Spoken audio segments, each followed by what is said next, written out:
na-akọ ile okwu bịa na-ekwu nonsense and o wuri ike onye ahụ agabe Naịjirịa kemgbe ọ pụrụ ọ gabe Naịjirịa bata nọ 6 months people na-alụ ụlọ 247 ha pụtakwuwe di ya ha ga-agwa gị na nna be anyị shikwuru ike mana ịbata gị jos nọrọ n'eloki ịbata paakị ya loki ha ga-agwa gị gbago otu isi aga ha ma na be anyị adịchahụ ọwa ebe ị ga-abịa gị dewe ahụ like that like before you know and those people na-epush narrative of ịla ha ịsịkwa ha la ha ga-ala ha agwa gị na ha ga-ala next 5 years na ha nụ di afọ ha bịa ha jos na-agba fresh na-shine na-eri ofe olugbo na-agba nwa fresh bịa na-epush ịchịrị ịpụta ha sị ga-apụtakwala be anyị dị mma ka ihe ha ji pụta na-achọ m ka anyị na-ekwu ihe a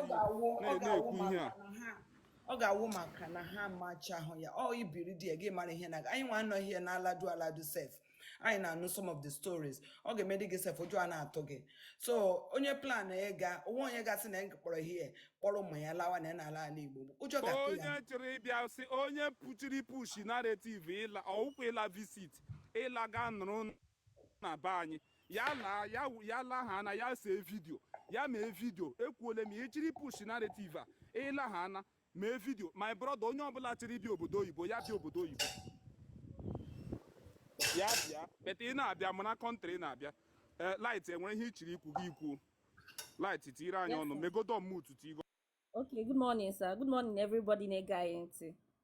Okay, anọ m Nigeria so achọrọ m ikwu gbasara ndị n'obodo oyibo ịnata Nigeria.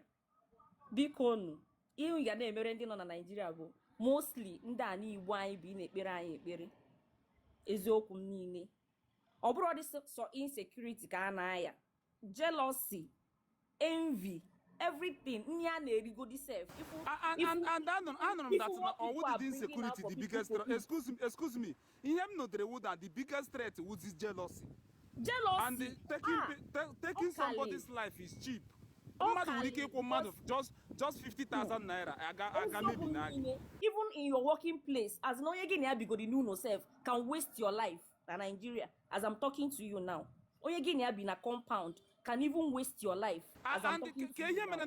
Ka ihe merenụ ihe o ji ewege m iwe ịma ihe m ji ewegezi iwe na ka ikpeazụ ahụ ị ga-anọ like the same people hụrụ ihe mege na social media fish ka ihe a na-akpọ fish magnet anwụrụ the other guy in Australia batakwara egbuo ya the same people hụ gakwa na so ha hụ ya ha agafere and otu ha si egafere ha ga na ahụ ya n'ịntanetị ha hụ ya ha ashafee their page ha eme ka ha anụhụ ya but enwe ha n'ebe a bịara rutere na social media si ụmụnne ichiri ime travel mee maazị Titi kwu ha na ha abịa for maazị Titi ha dị so quick bias spirit thunder gbagbusikwa ụlọ niile ndị ara before adịghị m like this but achọpụtara na people bịabịa dị bias ha achọghị ha na-eziokwu ha na-adị one side they are not being honest achọghị ime ka ọ dị honest to people because it's like they are deceiving people that are in Nigeria. Nụrụ n'obodo oyibo na-eri ofe nwunye ha na-eri ofe olugbo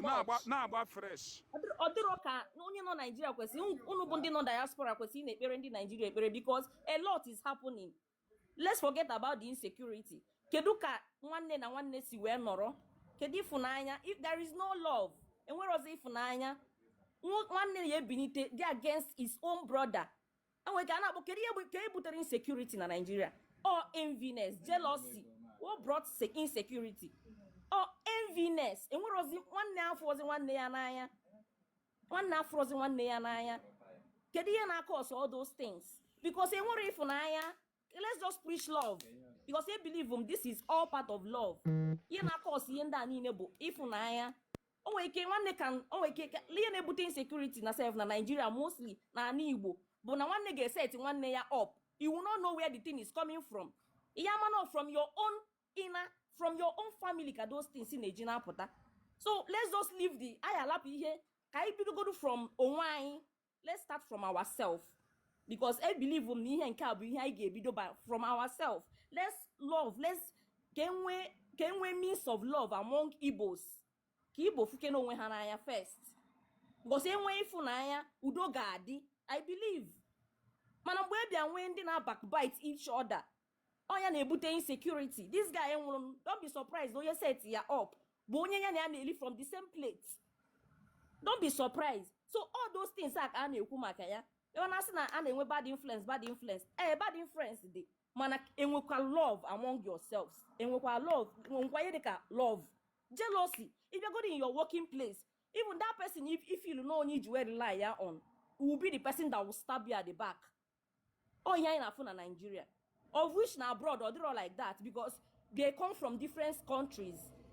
You understand what I'm saying? Only open be from different countries. Only don't wait time. Mananka only malugi unu be na-egbu each other here in Nigeria. So because only no abroad, here na emebu na ekpere ndị nọ na Nigeria ekpere, our lives are at risk. Abanyezie na ihe a na-ere n'afịa. Okay, abroad at least enwere ihe a na-eme by before itinye ihe na supermarket, you check expiring dates. Okay. But here, kekwana ebe ishi anụ nye gị nne. None of na Lagos. Okay, iwukwana onye ebe? Ahụ m onye Anambra State. Okay, mana Lagos ahụ ịnụ, ama m na-enweghị ebe a na-enweghị insecurity, biko. Enwe ebe dị 100% safe, but ihe anyị na-ekwu okwu ya ugodi ka anyị mejigodi nke anyị with eziokwu. Onye egbule nwanne ya ihe m na-ekwu, onye hụ nwanne ya egbule nwanne gị. Yes. That's all. But Lagos ahụ ịnụ, to you, you believe not it to safer for you. I'm not that all 100%, but it's a little bit considerably safer. Yes, and nke bụ eziokwu na Lagos ebe a ka na Igbo wee ka dị safe. Obere tu. Yes, sir. Ọ ka to dị safe obere. Maka na nke a na Igbo wụ na ị na-agazi n'ụzọ safe. Ị ga na-atụ ụjọ maka ndị ihe na-eburukwu gị nwa. Because o nwere ka ọ bụ na ọ dị ka na-ebuzi ndị rijuru afọ. Nsogbu adịrị enwetago m the point nsogbu adịrị nwanne m. Mr. Simple megodo ọmụotu nwanne. Simple, welcome my brother. Nwanne iwukwana onye ebe biko. Chukwumerije, good morning. Nne m chere ka m butu onye ọ chọghị, agwara m ya m butu onwe ya ọ na-azakọ. Isi iwe onye ebe? Onye Abia State. Okay. Local government. Anyway, this topic you need in Kebish Anunya. I know Delta State. Delta State. Okay, this idea of Igboland mad emezile travel, does it work? Does it worth it? Chukwumerije, ke wezoku awatoro ya. Ebe anyị adịrọ safe. Ọ dịrọ safe. Mgba chere ka m jụọ gị ajụjụ. Otu ịnụ Delta State na-eme analysis of the security report nụ na be anyị. Gị na onye n'obodo oyibo, ele onye ga-aka dị well informed otu ihe mege na ala Igbo ma ọ na Delta State ishedere ka m kwugodi Delta ịnụ. Gị otu ịnụ Delta State compared to you with onye n'obodo oyibo weda America. Moderator butuore m onye na-agba ihu kamera, butuo ya. Gị na ya abụọ ka onye ga-aka dị well informed with the security report of that state, All no Nigeria no this state ga kedi well informed because nyewa or not here or matter the current situation. Gị ga dị well informed. Le ihe menenu, le difference between me and my brothers in terms of opinion. Ma ihe mere na enwere ndị a na-asị gị their opinion matters. Le difference between me and my brothers wuna. I believe na ị ga-enye m best report. Mana some people believe na ha nwa ji the best report whereby ha nụ ha ebe ahụ ịnọ. Ịghọtago? Ntịrị ma ihe megere ma emitie 5 people ga-ekwu eziokwu. No from them. So those people nọ na UK na-eri ofe olugbo, nọ na America na-eri ofe ọgbọlọ, na-ekwu about data na ọmaka nke a enwe ihe mege na be anyị, and ndị nọ na be anyị na-complain na ihe mege. Ka ihe mere ndị ahụ achọghị ibelieve na ndị nọ be anyị ihe ha na-ekwu. Ọwụ na ha dị myopic, live on reality ka ọ gịnị? Ka ọwụ na ha na-eme ya deliberately. So, Chukwumerije, to me, ngasị na ha dị myopic because ọ bụrụ na onye nọ Nigeria ga-agwa gị ihe na-emenụ na Nigeria, gị nwa n'ebe ahụ a na-ekwu ihe na-ede sure of, ị na-stand on it because nna ahụ ka ha na-ekwu aba mba ekwu okwu with confidence and ị know that place. Ị na-ekwu okwu a ya dịzie ka ị makarịzie ndị nọ that place. So that is how I see it. Otu a ka ọ kwụsị, otu a ka ha na-eche they are myopic actually. Okay. So so Delta here no na Delta and Eba and other places in the east like Imo, Anambra, Kebi feel little safer. I'm not talking about Ndeke Ejidego. Kebi feel little safer security wise.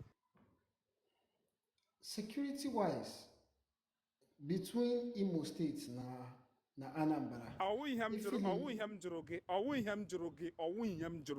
My brother, that is not my question.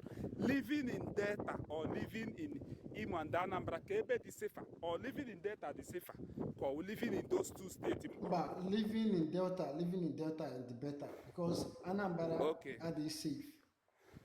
Okay, sorry, you don't need to. Excuse me, sir.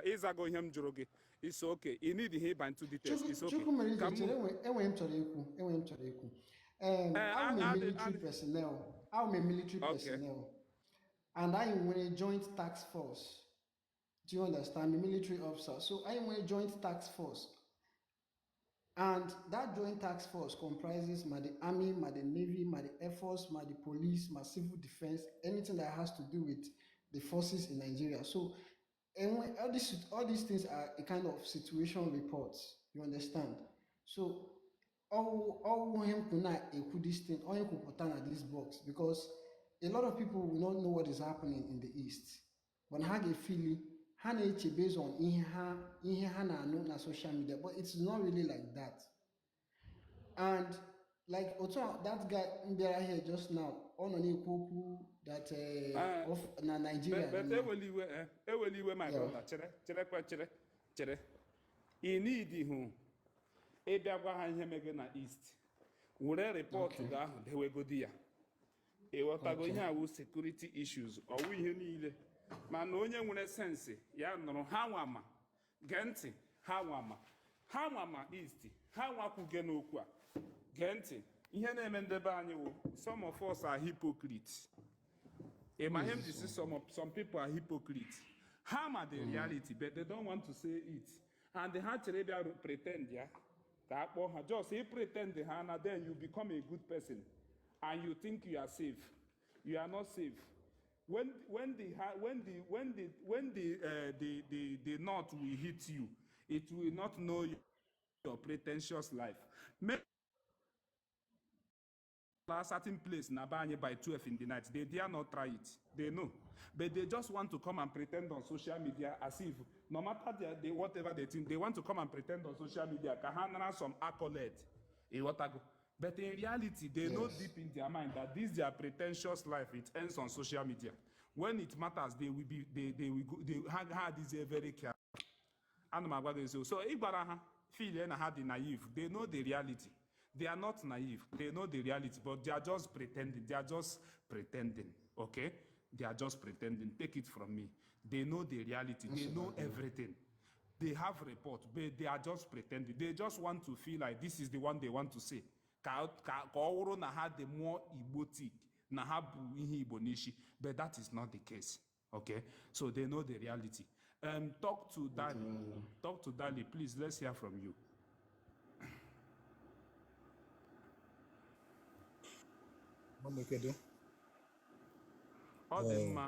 Odimma, my brother. Keke imere. Nwanne onye ebe.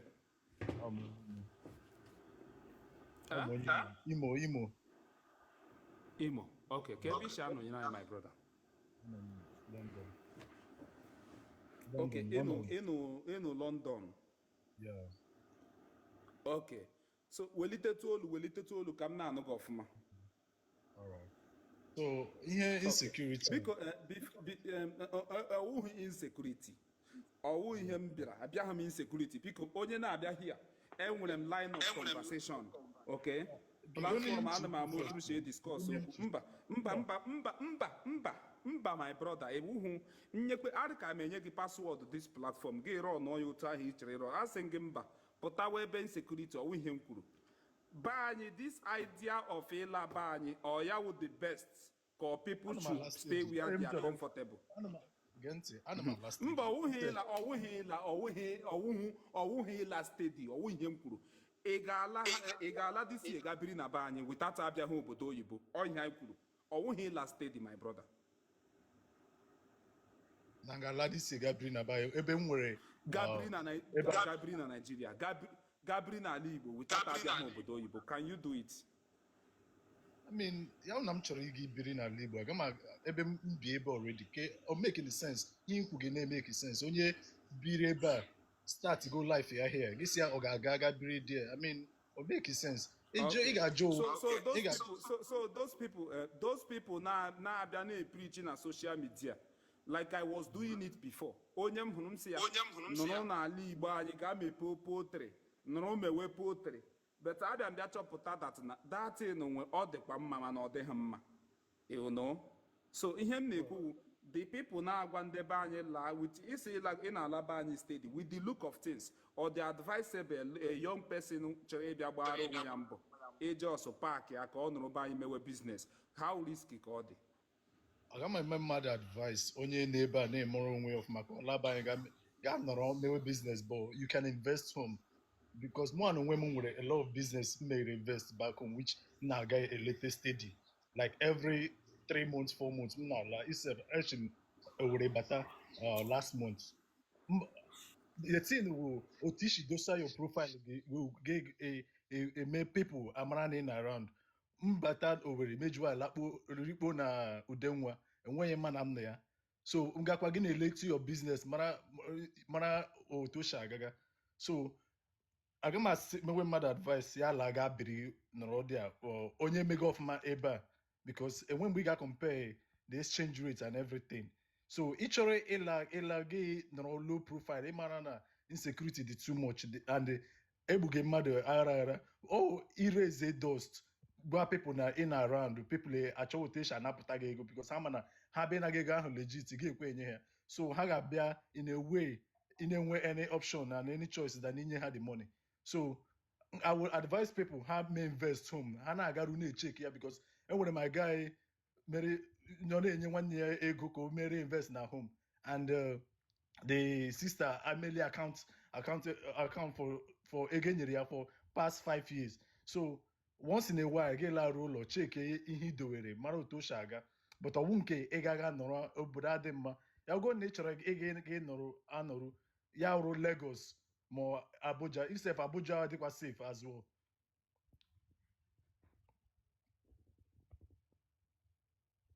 Okay, nsogbu adọrọ nwanne. Anụgo m ihe kwuru, but achọrọ m ka ị nọrọ na bọs because ama ajụ gị ajụjụ leta. Ahụrụ m na ịdị intellectually smart. So, but ị ga-eme otu godi gị for now, then later I will come back to ask you question. Thank you so much. Mr. Lucky, good afternoon, sir. Welcome. Good morning, good afternoon.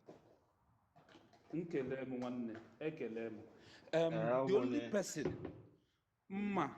for now, the only person, before I go, when him just you go in 1 minute, the only person, on moral justification, if you discuss okwu a.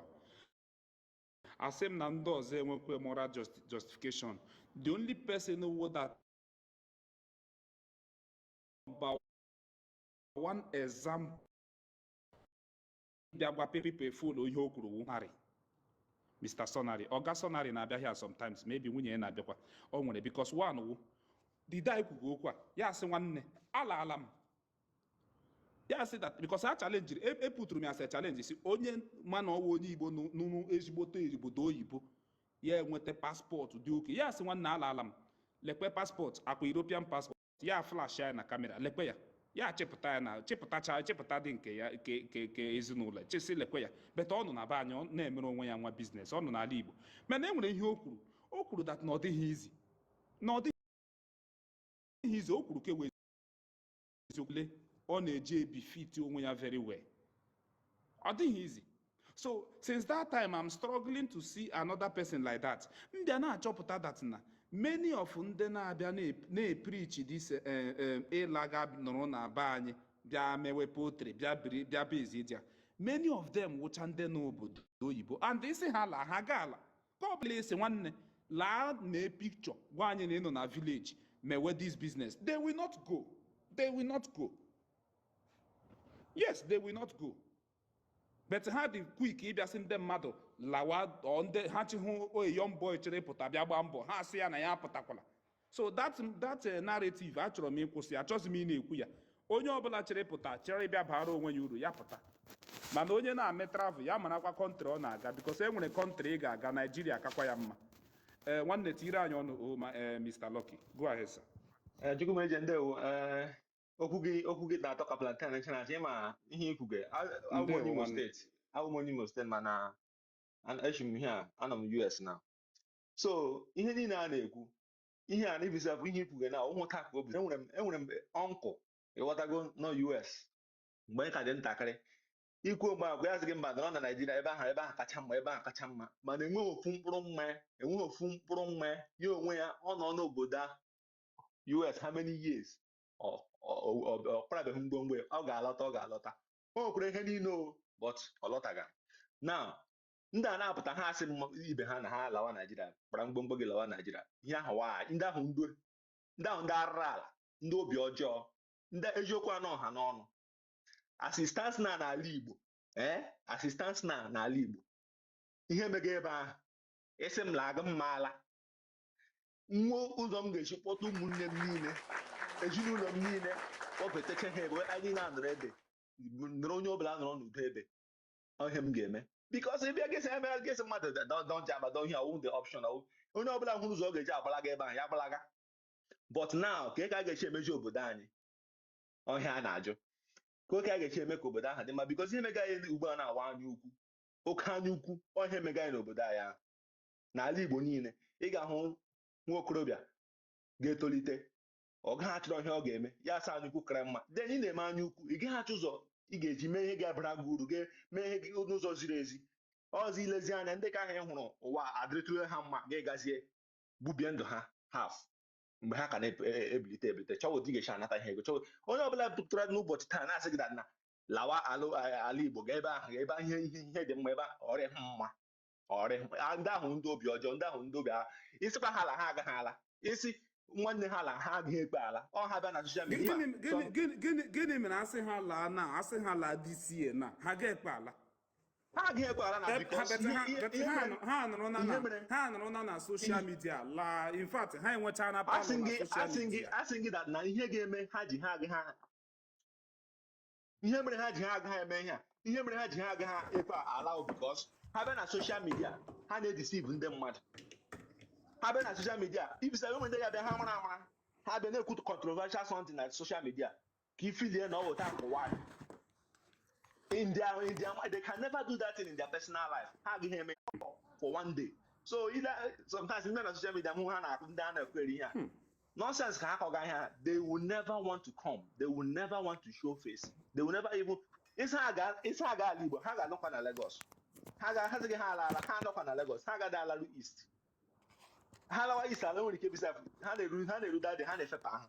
So all those people okwu ha enweghị mmiri nọ na atọ ihe a ga-ekwu okwu na awosi oke ihe emebiele elu otu a ga-echi gịnị mechie obodo ị na ihe m na-ekwu Mr. Is it my Ana m ihe ikwuge sorry on network gaa n'iru my brother you make a very good point. You are making a very interesting point. One Neganiru, sorry on my network. Kama ha ga-ekwu si na elu otu a ga-echi emeji ala Igbo ka ebe ahụ dị mma ka ọ dị mma ka anyị laa obi eru anyị ala kama ha ga-ekwu like that ha bịa ha sị gị na gị ebe ahụ kacha mma ị na onwe ha mmiri ihe a ga-asịwa na awụ ele ihe kpataga nsogbu a lego n'anya na ibego na South East Governors na ha niile ji otu olu onye ka emewara a ga-ebuzo nọkọgodo na oke asị ndị gọvanọ mgbe otu ha ga-echi gịnị mechie obodo anyị because ndị Imo steeti mejiwe ndị Anambra ga-emeji ihe mege na Anambra ga-eme gịnị fesakwa anyị because anyị na ha bụ bandịrị ndị Abia steeti na-emeji ndị Imo steeti emejighị nke ha ihe ọ ga-abịa fesa anyị otu a ka ị na-ekwesịrị ịbịakọta ọnụ si ele otu anyị ga-esi eme site na grassroots site n'obodo anyị dị iche iche iwere onye mekuku iwere onye Mbaise esite n'ụlọ mejiwe but anyị nwanọkwa na-anọghị n'ụlọ anọ ndị ahụ nọ n'ụlọ anyị nye ha nkwado ha n'idiri iji mee gịnị emejie ya so that emejie mgbe ọbụla anyị ghọtara obodo arị mma but ịbịa gị nụrụ ebe na ọ ga-esi otu aka ọ ga-echi adị otu aka ọ na-agaghị echi adị ndị ahụ ndị arụrụ ala ịghọtago ihe na-agba ndị agba arụpụ ha pụta ha ekwuo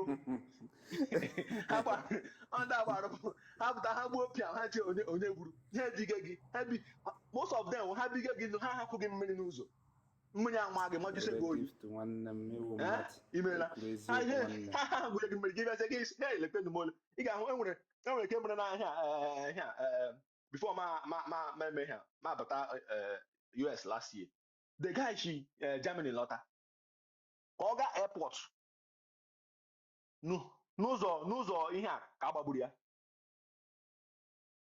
enwere onye oji ụgwọ mba enwe onye oji ụgwọ but the truth na nwanne chukwu ga-agọzi gị anya ndị iro agha afụ gị ị na-agakwa ịdịkwa kiafụ nọ ị na because achọpụtara m na ndị eziokwu kwesịrị ị na-adị kiafụ onye ọbụla na-ekwu eziokwu ọ dị difficult ikwu eziokwu lee ma agwa gị the secret some people ji ekwu ya some people na-ekwu ya ha na-ekwu ya because ha chọrọ ka ndị mmadụ hụ ha na ha dị mmụọ igbotik kara ndị ọzọ some people na-ekwu ya ka ha ji na-agafere n'ụzọ ka obodo na-erubere ha isi ka ndị Igbo na-ahụta ha na onye nke a onye ka anyị bet ihe niile awụ they are just deceiving themselves ọ ka mma na anyị dị genuine pụta bịa gwa onwe anyị eziokwu mata ihe wụdat na ihe dị otu adịla ka the way forward ka how we can build our place ka ọ dị more friendly to us ka onye ọbụla nụrụ onye hụ nwanne ya ahụ nwanne ya n'anya but achọpụtara m na the driving point enwere one lady bịara ahịa ọ sị na the ọwụzi so naanị insecurity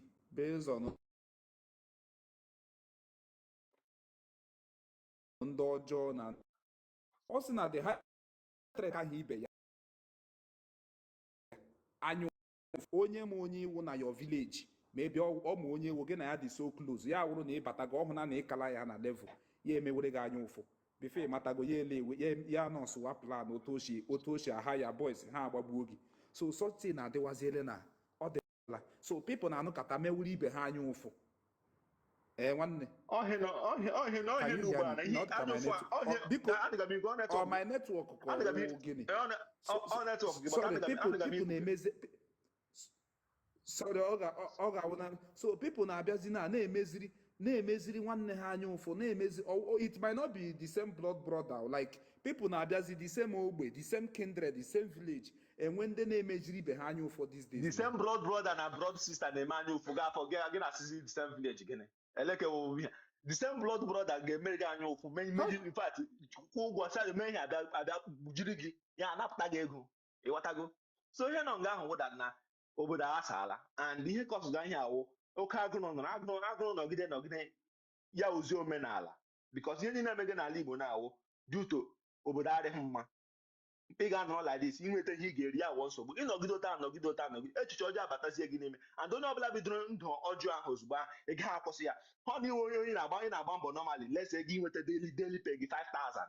then gị bịata enwe another means ị ga-asị gị bute dị ego na mbute enwe ihe ga-eme gị n'ụwa ka ịlaghachi na ihe daily pay gaa anya ukwu nobody will agree to go back onye egbuga these days otem nọ na echi ọbụla m laga ibisa ihe m ga-emewo a ma ebu ụzọ nye fake news si na edipọt ọla m onye m ga-ebu ụzọ nye fake news buo ya dị a echi ọbụla ga ya were aba wọrị m because ịmaghị onye we onye you don't know who is thinking good for you ibuzo chọọ somebody m ga-ebuza the news n'obodo niile buso ya si na onye nwekwa ihe ọ chọtara n'obodo oyibo so that ịlọta gị laa gị nọrọ peaceful laa ọ na ị ga-ala ala but the thing is just as in ike gwụrụ my brother ike gwụrụ at this time ka ikpeazụ a ọ sara asị so ka m jụgodị gị ajụjụ ọzọ ihe m chere ịjụ gị Mr. Ezenwa welcome sir ihe m chere ịjụ gị my brother wụ that na this pattern wụ that na oge ahụ ịnụcha na village ịnọ na your town that's na your community those guys those your age grade ụnụ anụrụ ṅụọ mmanya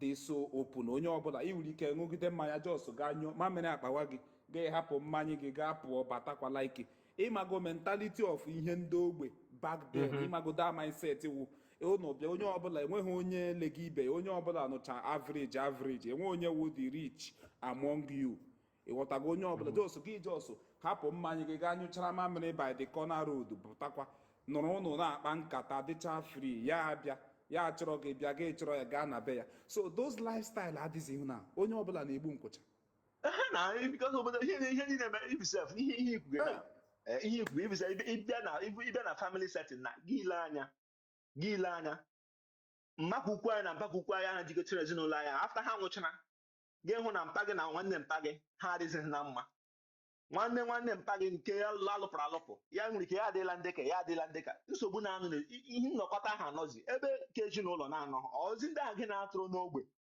those guys gị na-atụrụ n'ogbe onye ọbụla na-achọzi otu ogechi onye hụ otu ogechi anapụ gị ego na ga-eme ihe ya emefuo gị na ego onye megezi ugbo a na anyụkwu ebe niile ugbo a na ụkwa mgbe ha na-asị gị onye ahụ my man ihe ahụ nwanne m ke ihe ahụ otu ọgba anyị ha emebila gị gị laa ha nọwa otu onye ha ibisef ha nọwa otu onye ka ị nwere dịka na ogbe gị ahụ gịnị ọ ka mma ijide n'otu onye ahụ gị na onye ahụ ememe ma anyị bịa ememe he ya ụmụ mmadụ ọha ịma onye chegere gị echiche ọma ha ememila gị mgbe ị na-amara akọ akụkọ gị na akọ ya 2 days ka ahụ echefuo gị ụwa na ọgakwara n'iru ino ọhịa nọ dị ndị a na-abịa akụnyo. Thank you so much, my brother. All the very, very fearful one. All the fearful one. Ị ga-anọkwa enwekwere nkata ọzọ anyị ga-akpa. Enwere nkata ọzọ anyị ga-akpa after this, okay? Ị ga-anọchikwa biko. Ka m nụ from Mr. Ezenwa, then Josia ya yekwusi ama ajụ ọga ajụjụ. Mr. Ezenwa, welcome, sir. Unmute your mic, Mr. Ezenwa. Unmute your mic, sir. Ọ dị ka my network na-enye nsogbu. Mr. Ezenwa, can you hear me? I can hear you now. Okay. Good afternoon, sir, from here, Mr. Ezenwa. Good afternoon. Good afternoon from here. Okay. Ndewo, sir. Mr. Ezenwa, ịhụkwana onye ebe, sir? Abụ m onye Anambra State n'ihe ala. Okay. Ka ebe isi anọnyegara anyị, Mr. Ezenwa? Esi m obodo, nọ m Abuja. Okay, Abuja. Okay. Welcome, sir. Thank you for joining. Mr. Ezenwa, achọziri m ka ịtụ ọnụ n'okwu anyị na okwu anyị ji n'aka ịnụ. Titụrụ anyị ọnụ. Ihe mere na ihe kwuru bụ na obodo adịrọzi mma na ụnụ nwanụkwu ofe na onwekwe onye na-ekwezi anọta. And we don't blame anybody. Anyukwu dị too much n'obodo. Ndị ọjọọ dị too much n'obodo. Ndị agụọ dị too much n'obodo. Anyị nwa nke anụkwu Abuja n'okwu Nigeria ebe a sef anyị na village ma ya na-arahụ n'ụlọ ka ị na-apụta ka ị na-apụkwa so that afọ gị ka ị nọtara so ọ bụrụ na ha plan ịbịa n'anya so anything before ha mara gị nwa akụgharịkwa na ọnọdụ kụpụ mpata na abịa akwamozu today afọ gị na akwamozu tomorrow in the evening a na-amarahụ na ya that night m ga-akụpụkwa garahụ another place so ka ihe bụ the most important thing mana ndị ga-enwe that security conscience this thing ha bịara ahụ tomorrow nwanne echi inu na-ebo na ha enwere onye dị against na ikwu get truth. Then what I did is to block him. I just blocked him. All the against na ikwu get the truth. No, all the against. Onye ahụ dị against and enwere ike onye ahụ killer. I don't paint words. Then I block him. I just blocked the I don't guy. paint words. I just blocked him. I want Abuja here. My cousin brother won Abuja here. Ụmụnne ya na-abụ nọ London. Ha nọta nwanne ya nwoke nọ Abuja ebe a na-eme nwanne ya nwoke nọkwa one of my cousin brother nọ Abuja ebe a na-eme ọfụma. In a normal circumstance, amateur sons of service, I ain't just supposed to. This was first burial. His elder brother won young one Abuja be soloje near na village. And I'm a kunka because of I'm a cook for my own family. But agro di n'obodo a ka ihe mere ndị be anyị ji gbalacha Asaba, Akwa Ibom, Abuja. Agụ na-adị n'obodo ọsọ naanị ndị Igbo anyị ka ọgụga. Eche m na agụrụ ha ship onye ọbụla. Ka ihe mere ama m na enwekwa ebe dịkwasị. eziokwu ọ bụrụ na obodo adịrọ mma.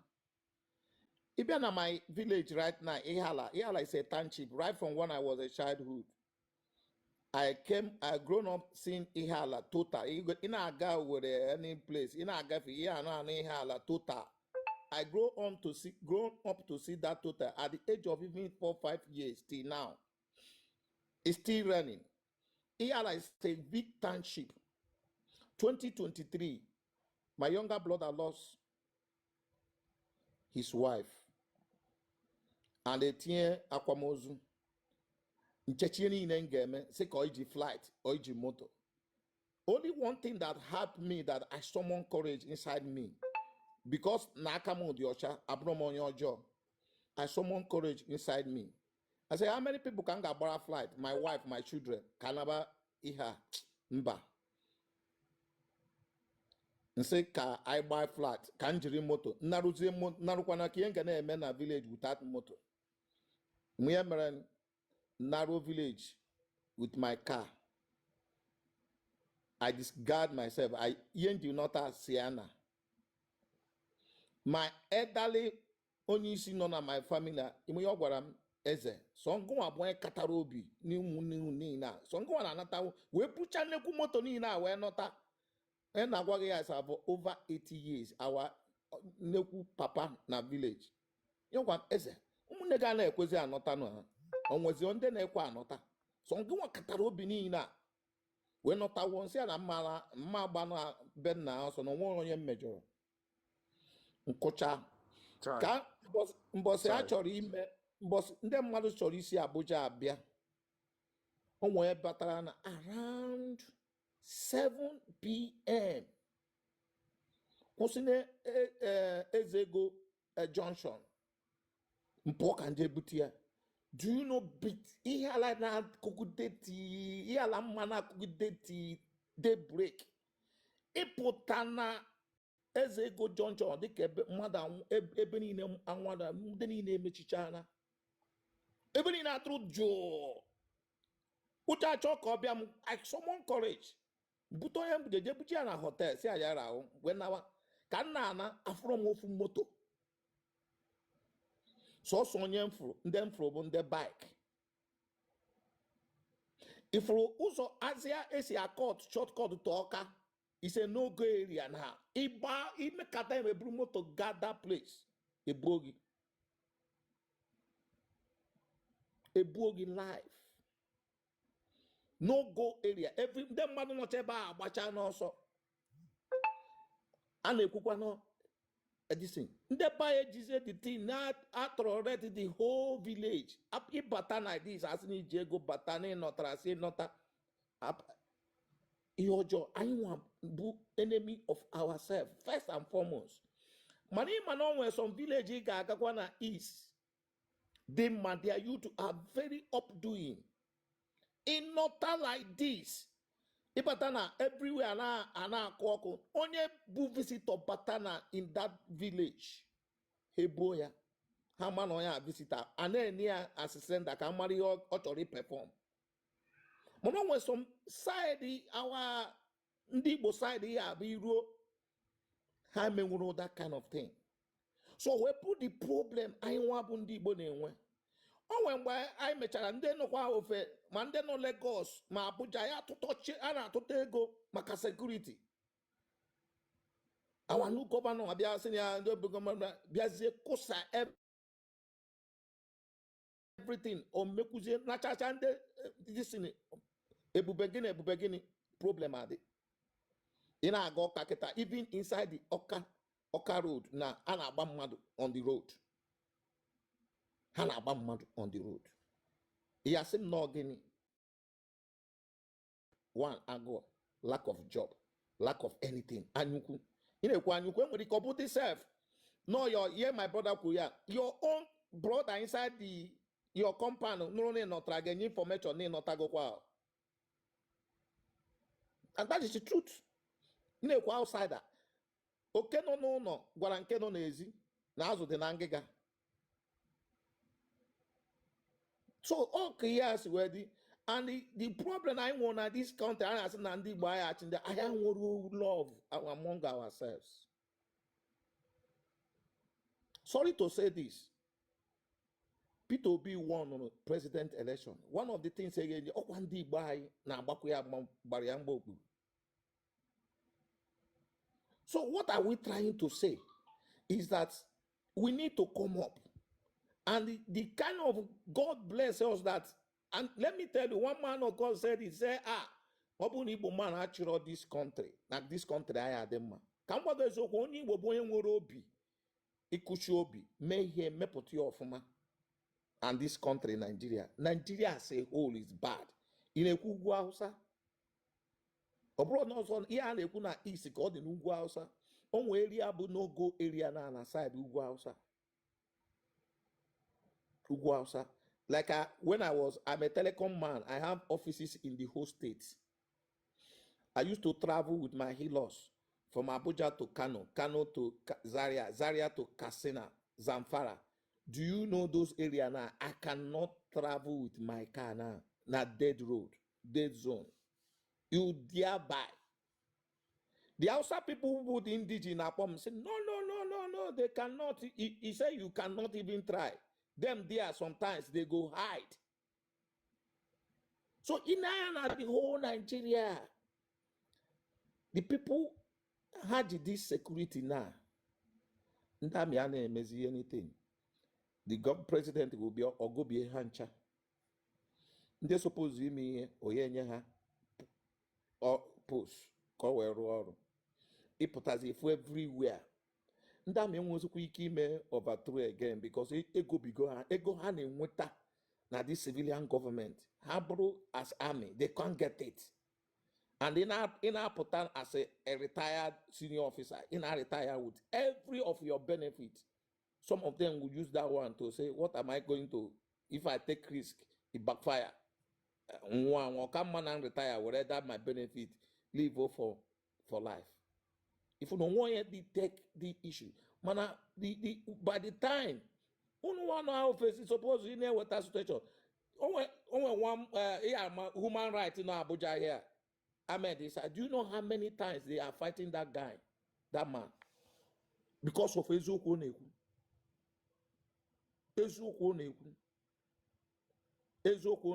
This Natasha and the Abebe case. Because one thing I love Ahmed is I want a confidence of himself. He tells senators that he can be, even if he want to be senator today, if he contests, he will win. Now, even president, he will win because the world know what he can do.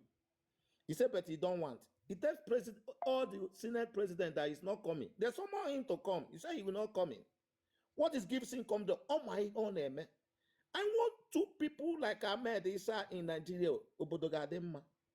Because someone day Obodad Aderema. So what we in a Gubezo Obodadroma knows Obodo Anna told you. Ipiano Bodak, Ipiano Ali side east now, where's the Narono?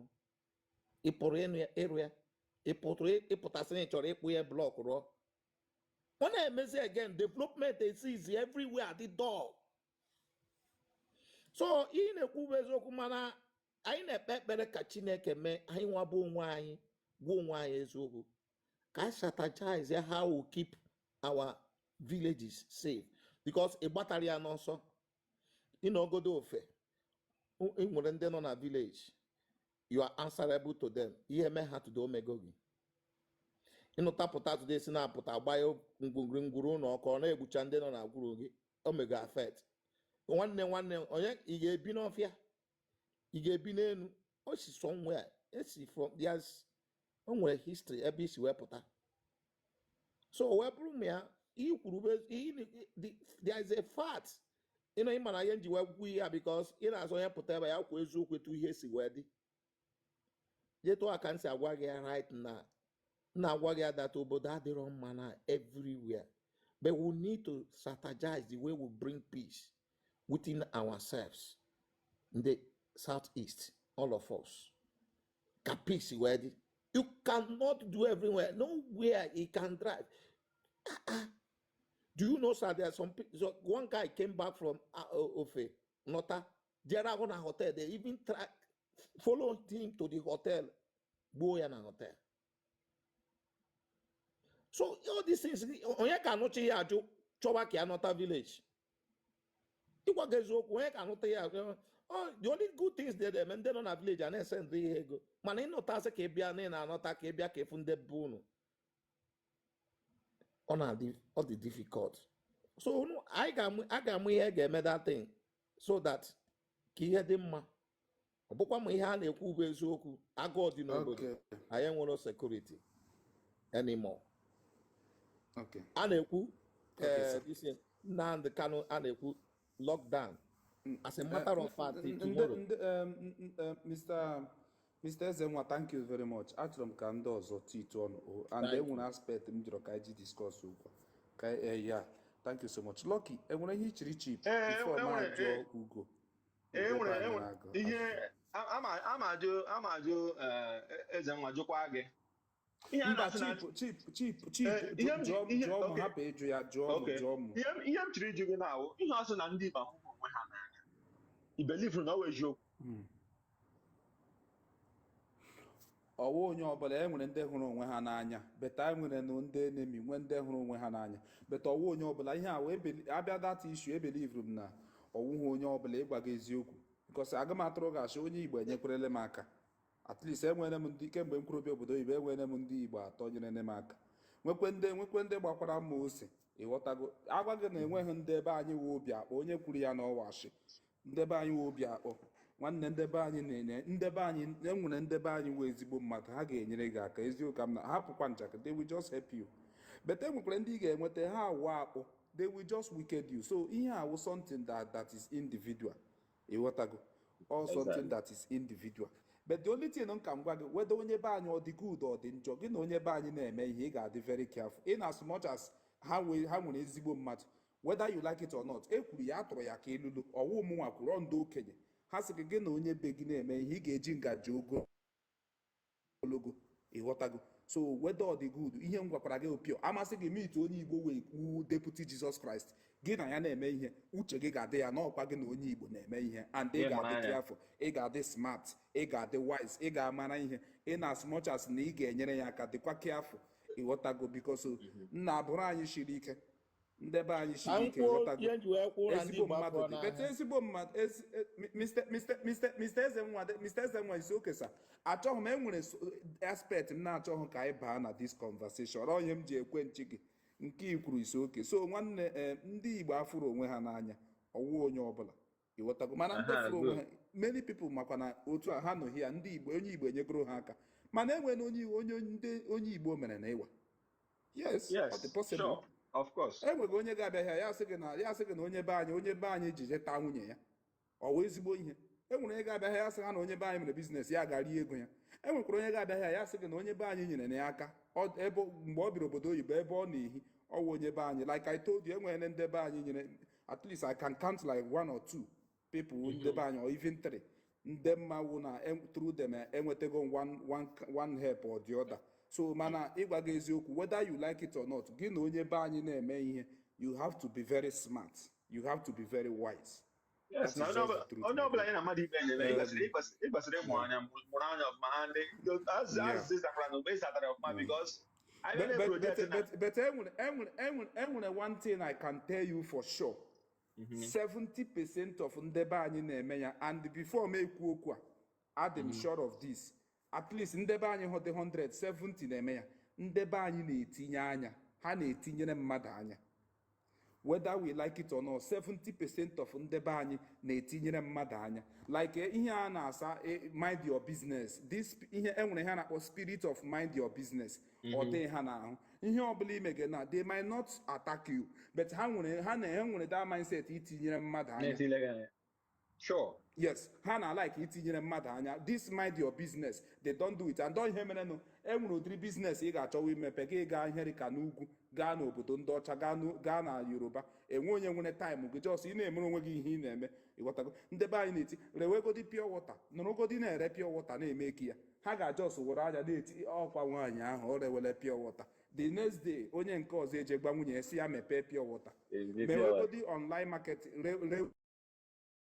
rewegodi anụ nkịta gị bịa na-eme ya advat ha ga-asị na ọ rewela anụ nkịta o butela ego ihe m gwara gị ịma eziokwu ị na-ekwu eziokwu people will hate you but ihe awụ they know that is the truth ha ma na ihe awụ eziokwu ndebe anyị dị 100 70% na-etinyere mmadụ anya ị na-agba ịlụọ nwaanyị mara mma a ga-etinyere gị anya na nwunye ya nwekwuru ukwu ọ ga-amakwa apịa ọkụ ha na-etinye anya ihe ọ dị ka ọnụ na jin abịa na ha enwere ike nwekwa ihe ọjọọ ha ga-eme gị obeti abịa n'itinye anya n'ịkọ anya nwapa ha na-akọ ịma na enwere onye mena ya kwa agaga dị gee ntị enwere onye mena ya kwa agaga mbịa ebe ndị be anyị nọ otu a ka ha si were anya na-ele ma enwere kele gị n'anya ọ fụrụ ya kpọbi okwe na o burule nwunye mara mma lekwe nke ukwu nwa ke ya a na-aga na-adọbarị ya na otu a ka esi adọga ya bebi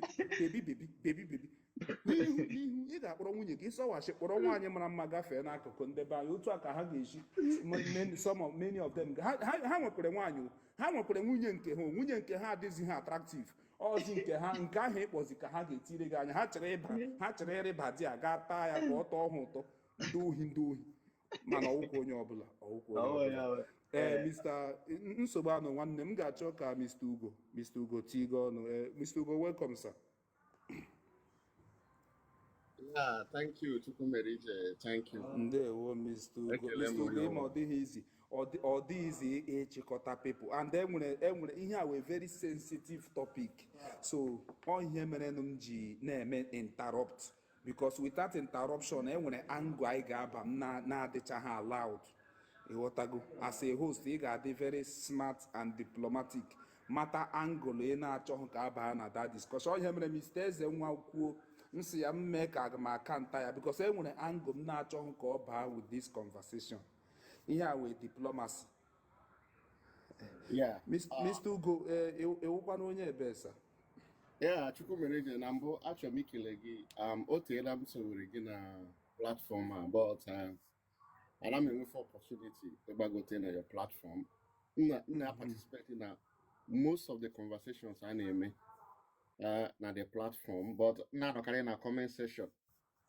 Yeah, but nke a o nwere ka o si metụta m ji send their request because abụ m onye Igbo purely abụ m onye Igbo and ebe ọ bụla a na-ekwu okwu banyere ndị Igbo m na like karị ịpụta tinye uche m tinye ọnụ m anyị gara n'iji ike na-ebupụta nwaanyị n'iro n'ihi na anyị wụ ndị Igbo emechakwa asị agụcha na nna agụcha na nne ala na nna agụcha na nna alakwa na nne because anyị kwụchakwa ihe ndị a niile anyị na-ekwu it remains that anyị ma ọkwa ndị Igbo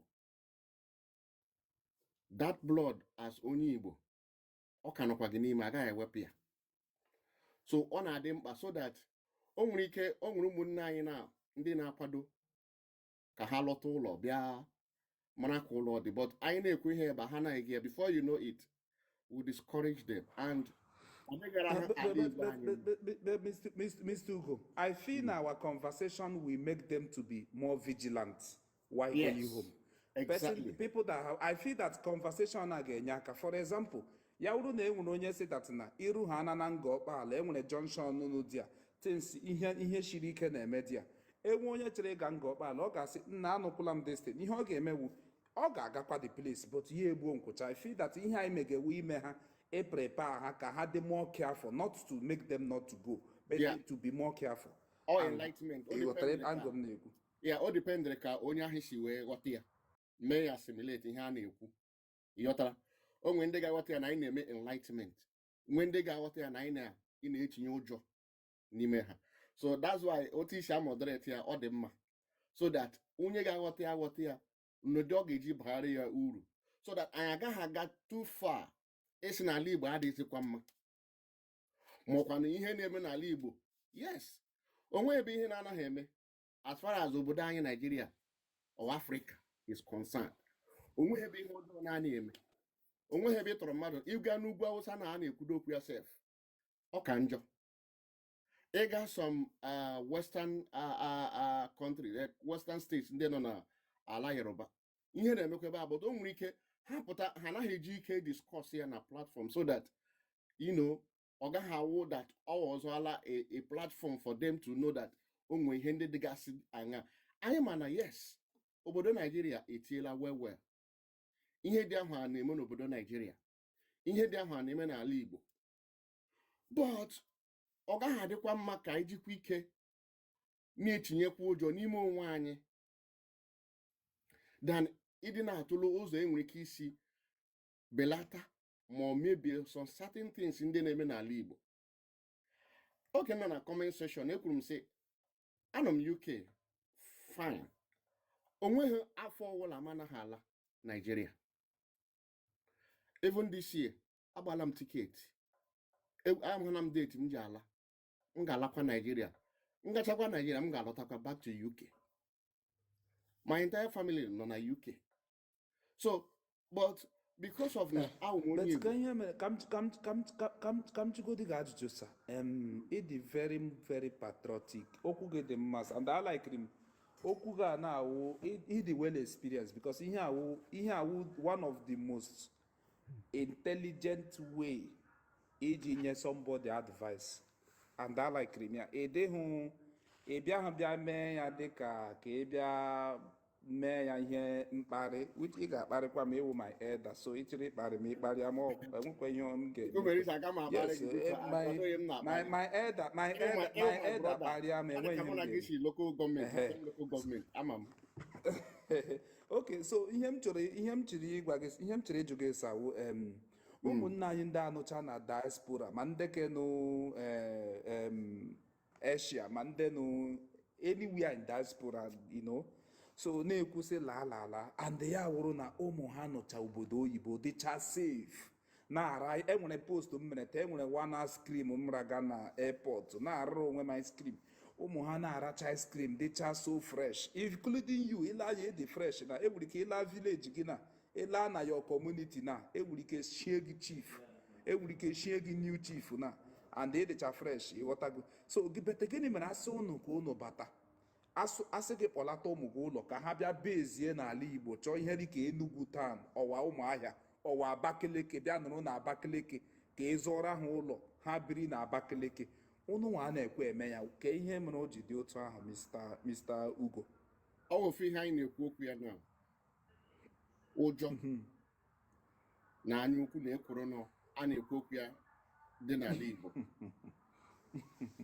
nke mbụ like what time nọ now ụmụ my sister bịara n'ala Igbo bịa nọ for 2 months ọma mere ha ji lọta do ha ụmụ nwaanyị ha dị 2 ha lọtara n'ala Igbo bịa nọ for 2 good months no police security no army security all because of otu isi wee kwado onwe gị otu isi wee chee n'onwe gị otu isi wee hụta that ị chọrọ ime ihe dị ụta depending on ebe isi wee nọrọ ebe isi wee bịa before ga na-eme ihe ị ga-atụle ya tụle ya ọklaka tụle ya uhere like my very self akwadole m nlacha this year mụrụ ụmụaka m all of us will go home 2026 ọsọkwa onye ahụ my enemy ya nọrọ na that platform I don't care gị na ụmụ gị ị chere ịga nụrụ na Nigeria finally ị ga na-abịazi obodo oyibo by visit 2026 anyị ga-abịa visit 2026 ọwụ na anyị ga-alọta anyị ga-abịa visit wụ normalụ na visit wụ normalụ ọ normatin okay ịbịa na obodo Nigeria now ịbịa na obodo Nigeria anyị hụrụ na economy dị o nwere ka o si dịrị ihe niile na-agha gha education na-emekwa gha security na-eme gha economy na-eme gha ebe anyị nọ ị ga-ahụ na the system dị organized ọrụ nwa na-aga school obido school ọrụ 6 years ka ọ ga-anọ mechaa program ị ga-ahụ na 6 years ahụ agaghị enwe disruption ị gaghị achọnụ ka nwa gị bịa nọrọ na Nigeria echi yọrọ mụ na-aga university mụ na-aga secondary school echi asịkwa insecurity eme asịkwa nke eme Mr. Ugo Mr. Ugo, ka m jụọ gị ajụjụ. Don't worry, ama m na ekwesịghị m ime ihe m mege, but ama m ihe m ji aka ịga store dị otu a. M chọrọ ị na-enweta the vibe of this platform. Enwere ihe m ji aka ga vibe otu a. Better with question. Ihe m chere ịjụ Mr. Ugo, ị ma na akpọrọ m 5 of my age mates na phone. Ana m alaiki, ị ma ihe m ji like ịga na platform Pella. Ihe m ji like platform ya wụ the guy na-adị real. Ọ na-adị real. Alikiri m ebe a na-eme live stream. A na-eme ya dịka practical. Akpọrọ m 5 of my friends last 3 weeks ago. Okay? Mkpọ ha mana ha na-ekwu ihe awụ ndị nọ na Nigeria just nga goro sim card tige na phone kpọchaa ha tụpụ the sim card ndị ke mkpọrọ. Okay? Mana ha ekwu some of them ị na-ele ha anya. I'm not saying that I'm not fresh, but ahụrụ m ihe dị iche. Ọ dị m ka some of them m na-ajụ sị onye a m gwara gị wụ the same age mate. Ihe anyị ji tọọ onwe anyị wụ maybe 4 months, 7 months, 1 year, less than 1 year ka anyị ji tọọ ourselves. Ịghọtago? But mkpọ 2 n'ime ha njụọ ha sị guy, achọrọ m ikwu with my guy. Ọ dịzie ka onye amara ya na-ekwu ọ wee senior brother to onye m chiri ikwu. Some of them adịcha old. One of my brother la Nigeria na village m ship n'ime ya. Ya gba m na ịhụ some of ndị our age grade, some of them dịzi ka mpa mmadụ. Ya wụ hardship, ya wụ the economy. M na-ajụ sị ndị a n'obodo oyibo na-ekwu sị ha ga-ala.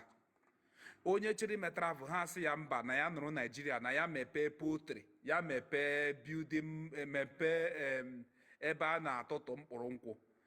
And onye kwugekwenu onye na-enye people advice mepee poultry ọwụ ya nwee isi ka ụmụ ya shi UK bata Nigeria bịa mewe poultry ọ ga-ekpe. M na-ajụsị ụmụnne anyị ọ na-eme ihe a with aghụghọ iji discourage people no back home ka ọwụ na ha na-agwa ndị ahụ the reality. Biko eweliwe. Yes, all depends ka onye si wata and onye si wee chọọ. Some things now real that like my very self, I'm making myself any kind of instance. I'm making my very self any instance. For your information, how many Kedru, how many Imo State. Actually, from Kedru local government. That's why I your brother. I am my brother. I am your brother. And the man and Bob Lamputra do election. In by that time, I'm gonna consult to gas elder. Give them the scope and the method win federal election. I'm in politics before my put but I'm in an angle I'm joking. I'm just joking, sir. My brother, reality them effects nand like he could. I am one number of na ndika umunna inde no na Nigeria. Han face a lot of things. I want na have face eba. Like na enwe m ego njeri nri. Enwe m ego na my account, but from now to maybe next week I'll be comfortable na eri nri na aga ọrụ na alọta.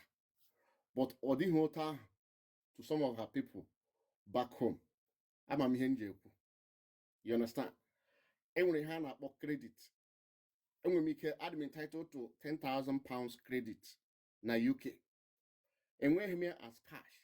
But the platform I provide earlier that nwere ike even make something from my credit. Mechama akwụwa, but such a thing adịghị available. It's not easy. Agaghị enwetali ya na Nigeria. So onye ọbụla na struggle, onye ọbụla na-agba mbọ iji mee gịnị survive on his or her own na Nigeria. So that is why iji hụ onye nọ na Nigeria ya dịka ọ na-ata ahụhụ more than gị nwa n'obodo oyibo. And ile anya now, otu am nọ na anọ m in my room ike, I can work from home. Enwere ike nọ n'ụlọ m here 1 week, afụbe m outside. I'm working from home. I'm still receiving my pay from here. Nga mụ na gị nọ na-ekwu na enwere ike laptop m na ebe a na mmekọ m elebe anya pịa aka anwa ga-acha m. Besides, imagine ka anwụ obodo oyibo si acha, ọ naghị adị too harsh. So these are some of those things. So ụmụnne ndị ha na-agwa anyị sị onye lọta ya bịa ma invest poultry or something like that lọta. Enwe ndị reality that some of us n'obodo oyibo we are not even doing fine. as it were. But when though that Halota back home in Nigeria made certain things, you see that Oganaga, based on Akaraka, based on Ebonyeno, based on Ihonya Hineme, or Ode Oshuenemia back home. So here how we to deceive people. To my own understanding, or who in the mud. Oh, when they gave me a that all the real thing I question me, Kahamere. A guy how chatty and all iji warrior. Yawo that here hammer what here question me or here hammer them iji develop onwe ha, nyere onwe ha ka, nyekwara obodo aka or ụmụnne ha or ụmụnna ha. So to me, I am a chatty and no worry. Because only one I get advice to invest. I think Onyaha and how already. Because I'm one or two investments in many. Somebody from Nigeria need them advice. Not that honor here, but honor back home in Nigeria. Them advice. I invested and people get the profit from that investment. So Onyaha worry him, I worry. And I home as Awo. Onyaha head you ebia. Ebia worry or ebia napum something. The thing is that all depends on Kaisha after something or Kaisha a present in certain situations or in Henemigase around us. Some of us in the Jaka in Tiyon Johnny me. Some of us in the Jaka create a own atmosphere of fear. In a gazgina to egu. Like here in a platform today. Look, Mlota back home, Mlota, it's not Malota, Nigeria by next month. By now. Normal life I have been combined on a village. Normal life. Oh, one of my brothers, one of my brothers in Colombia. Musona lot, yasim alam, not a lot. But no jana, security, say alam, and malota by that time, come home. And emana the local government ishi. Achọm ka ime explain but ihe a m gwara gị dịtụ ndị local gọọmenti ahụ isi ndị local gọọmenti ahụ isi ha adịchahụ that ferocious enweghị ndị a na-akpọ fero akwa ịghọtara ihe mmiri ha adịchahụ that bad local government you are blessed isi from you are blessed to come from Ikeduru ndị Ikeduru adịchahụ ha adịchahụ that bad ha adịchahụ that bad. Ilanya, Ikedro is almost out of it. So yes, that bad. I told you Ella village because I'm a Mebem Sabia. That normal vibe. But I want to get his I'm a mihig. When they operate. Let me tell you, last year, Lara, I got a corner that's a relief market. I got food items because actually, memorial service my father. One woman I said, I know one why I has him day or why in again never. Say, Madame, again, what do you mean? I'm the guy again. I say, yes, Nana, Wana home, goes no why in a ha. Never, obviously. So you all differentiate the other that Mona hand on Nigeria, but when I hear the car, it is guys no relief market, you know. It is all rice, it's all stew, it's all tomatoes, all ose, it's all no. By myself within the Mona house. I won't address him.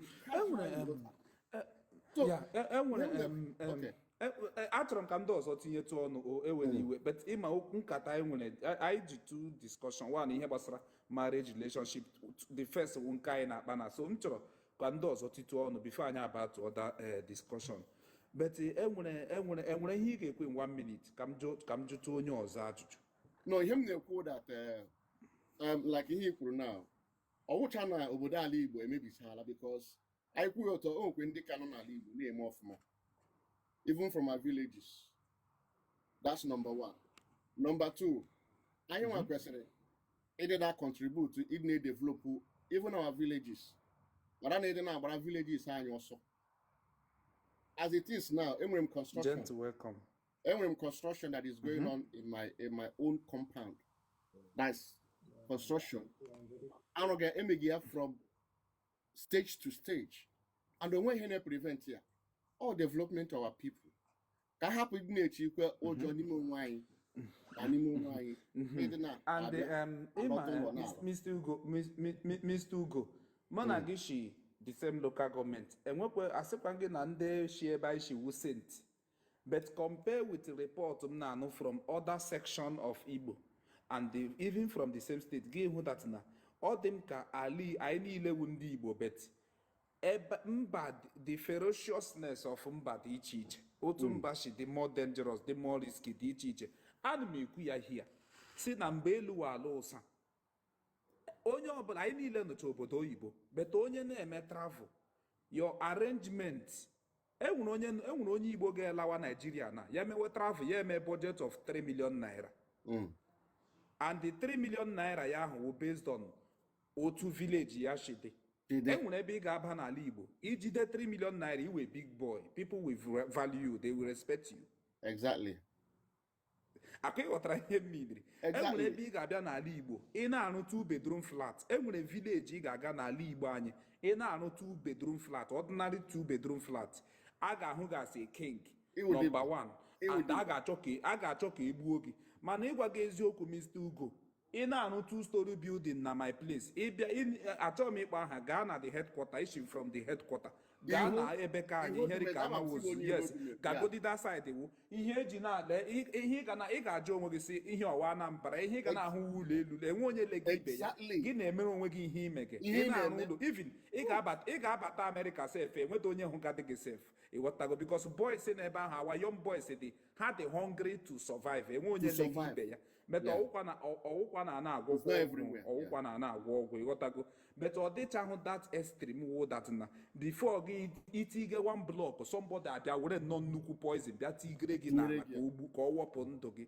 ịhụnanya so onye ọbụla laganụ gị mee plan based on how the otu your community shi dị ịghọtago onye Arochukwu and onye Ọka ọwụ the same place ka ha shi and onye Ọka na-ala ọ ga-afọtify ya onwe ya mara ebe ọ na-ala onye Ọhafịa ga-afọtify ya onwe ya marakwa n'ebe ọ na-ala onye Owerri West otu onye Owerri West si emege budget alaga na otu onye Nsụka si emege budget ọwụhụ ofu ịhụnanya so beta anyị bịakwa na social media anyị ma na anyị niile bụ ndị Igbo beta ọwụhụ the same arrangement so that is just the thing Antoinette achọrọ m ka itinye ọnụ yeah that is the thing my big brother ndewo sir ndewo Anto beta ị ga-anọ enwere other conversation anyị ga-ekwu leta ndị m ga-like ịnụ from you Anto mute your mic sir my brother mute your mic.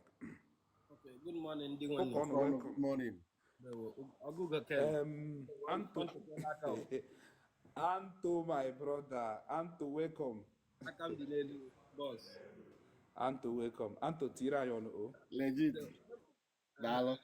Ana m ebe a na-ege hụnụ na-ekwu gbasara insecurity dị na obodo anyị. Ịma some people na-abịa ha etinye mmadụ ụjọ n'ime. So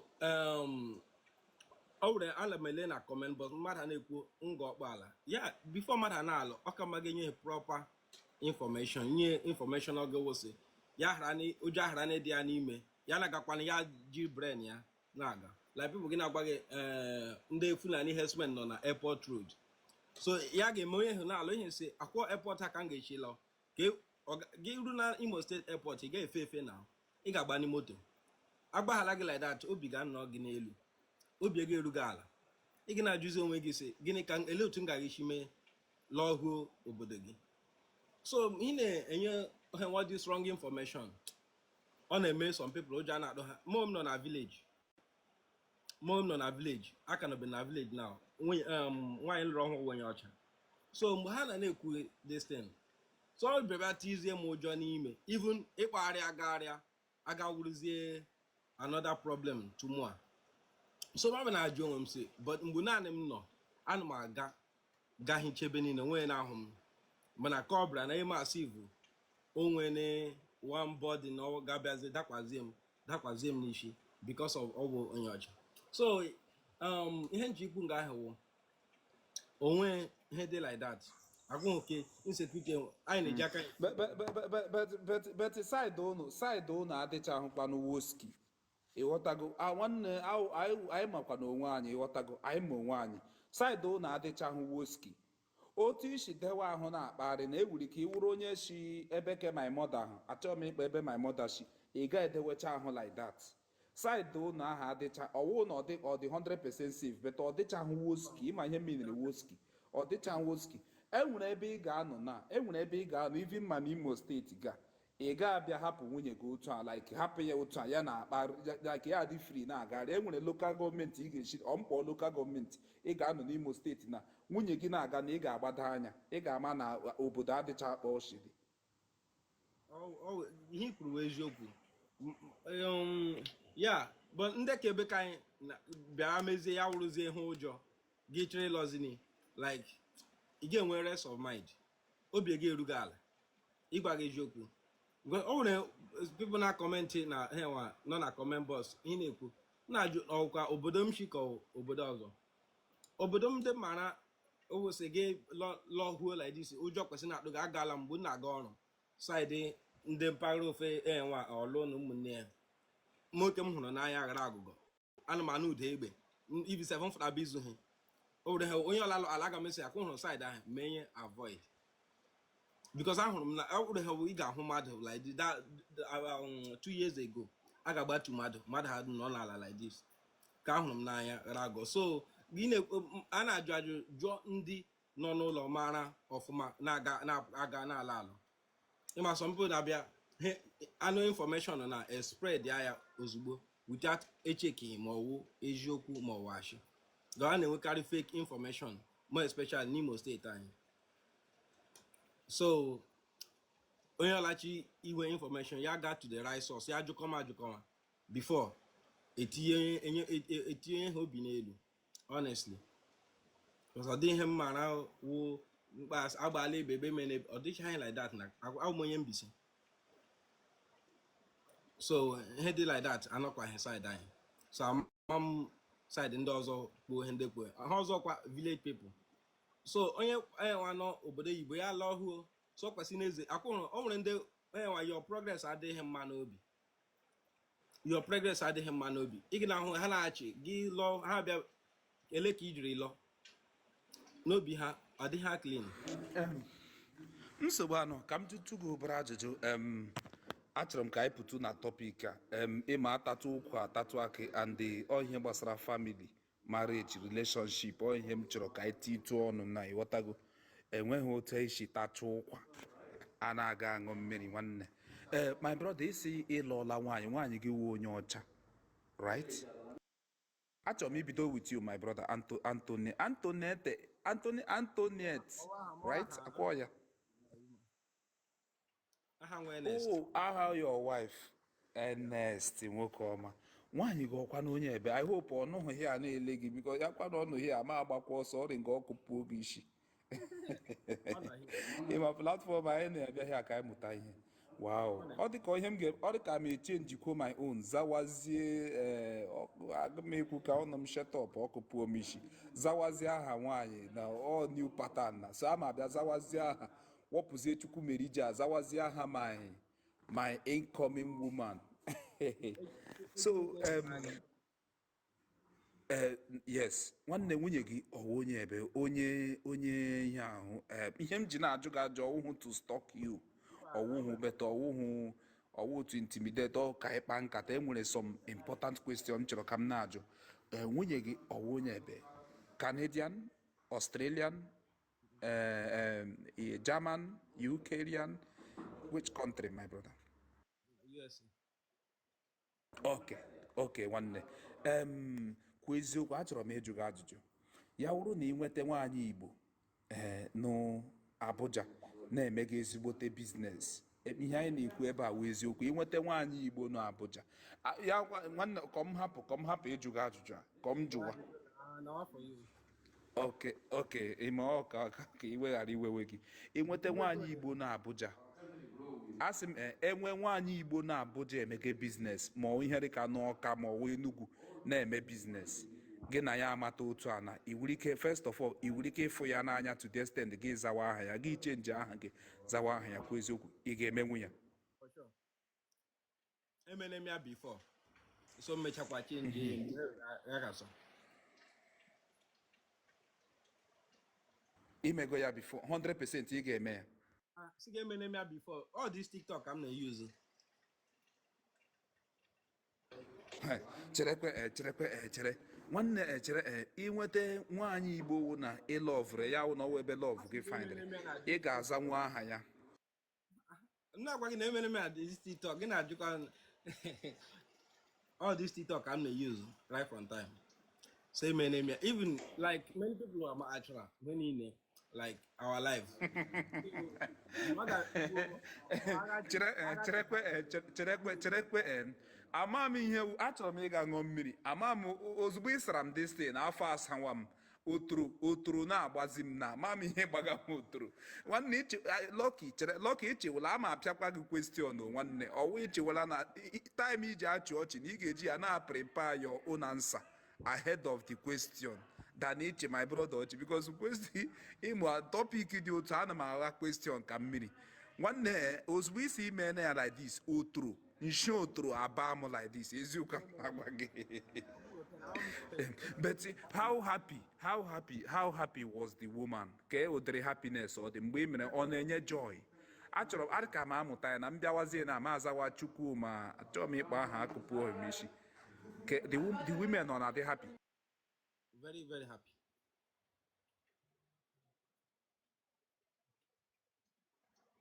How long ka gị na the woman dated? I mean, I date too much, because only him any like ka ihe mere nwanne achọrọ m ka ị gwa anyị eziokwu. Okay, my eziokwu o nwere spiritual husband. Anwụchala ma awụla m enwụrụ anwụ but Chineke sị mba. So I have to run away. Nwaanyị ọ na-enwe spiritual husband ọ dị possible nwanne. Mgbe o mere o nwere okwu ndị Igbo na-ekwu onye o mere amara na igi nọ na bed something ị na-ama ha ọwa bịa bagide gị chip igbo gị several times ya wụrụ gị nwe ga-anọ chọrọ ịbịa pigbuo oge nwa ka ọ ya nwa onwe ihe gbasara ya aka m onwe m o mere ya wa m gara ịgba ọsọ like that kwa honest na ihe akwa so nwaanyị na-enwecha spiritual husband like this. O nwere ha na-eji amadụ ihe m gwara gị ya rụ na mma onye na-eji amadụ ya rụ na biznes ya rụ na support anyị nwe nọmba 1 kemgbe nchi ahụ ụmụ nwaanyị ndị nọ jejọs na-ekwucha ọchọchọ onwebile nke gị support fụ nwoke dịka nwaanyị ịgwa gị eziokwu so mana the thing bịa mechaa like this mkpa ọmọ hey that day like this mkpa were ha anyị tere mma na-ajị ya bịa bido kọọrọ m ha niile obi agbafuo m aga nọ mkpa that day like this the moment in Laura like obi anemi because they didn't make kembo ka abo ka atọ nna just gị na wo he like kemem like she madam mo bi eme experience do one day chere ya wuru na this lady gị na ya na-alụ na finally I just wish you all the best na ị ga-abịakwa ala bekee gị na ha unite all together gị na ya nụrụ ị ga-ahapụ ya ị nwere ambition of ịhapụ ya kwa eziokwu sooner or later. Hafia nje eme gị hafia ma hafuri onye ya wuru gị wuru nwoke 100% iwu ike ịhapụ ya why nje hafia ya wuru gị wuru nwoke ị ga-edetili nwaanyị tọrọ gị Jesus anyị bịa kwuo ka nga agbo o nwere ndị nọ nga ma mba ekwulu ụka kwuo eziokwu kwuo n'eziokwu ajụrụ m gị ajụjụ sam ya wit eziokwu ị ga-edeti nwaanyị tọrọ gị ọwụke mbụ ọwụke abụọ ọwụke atọ most of them la hekpara adoption even ma onye ke gị na ya na-ame na by age ọ tọrọ gị age wise not wrong but not that much.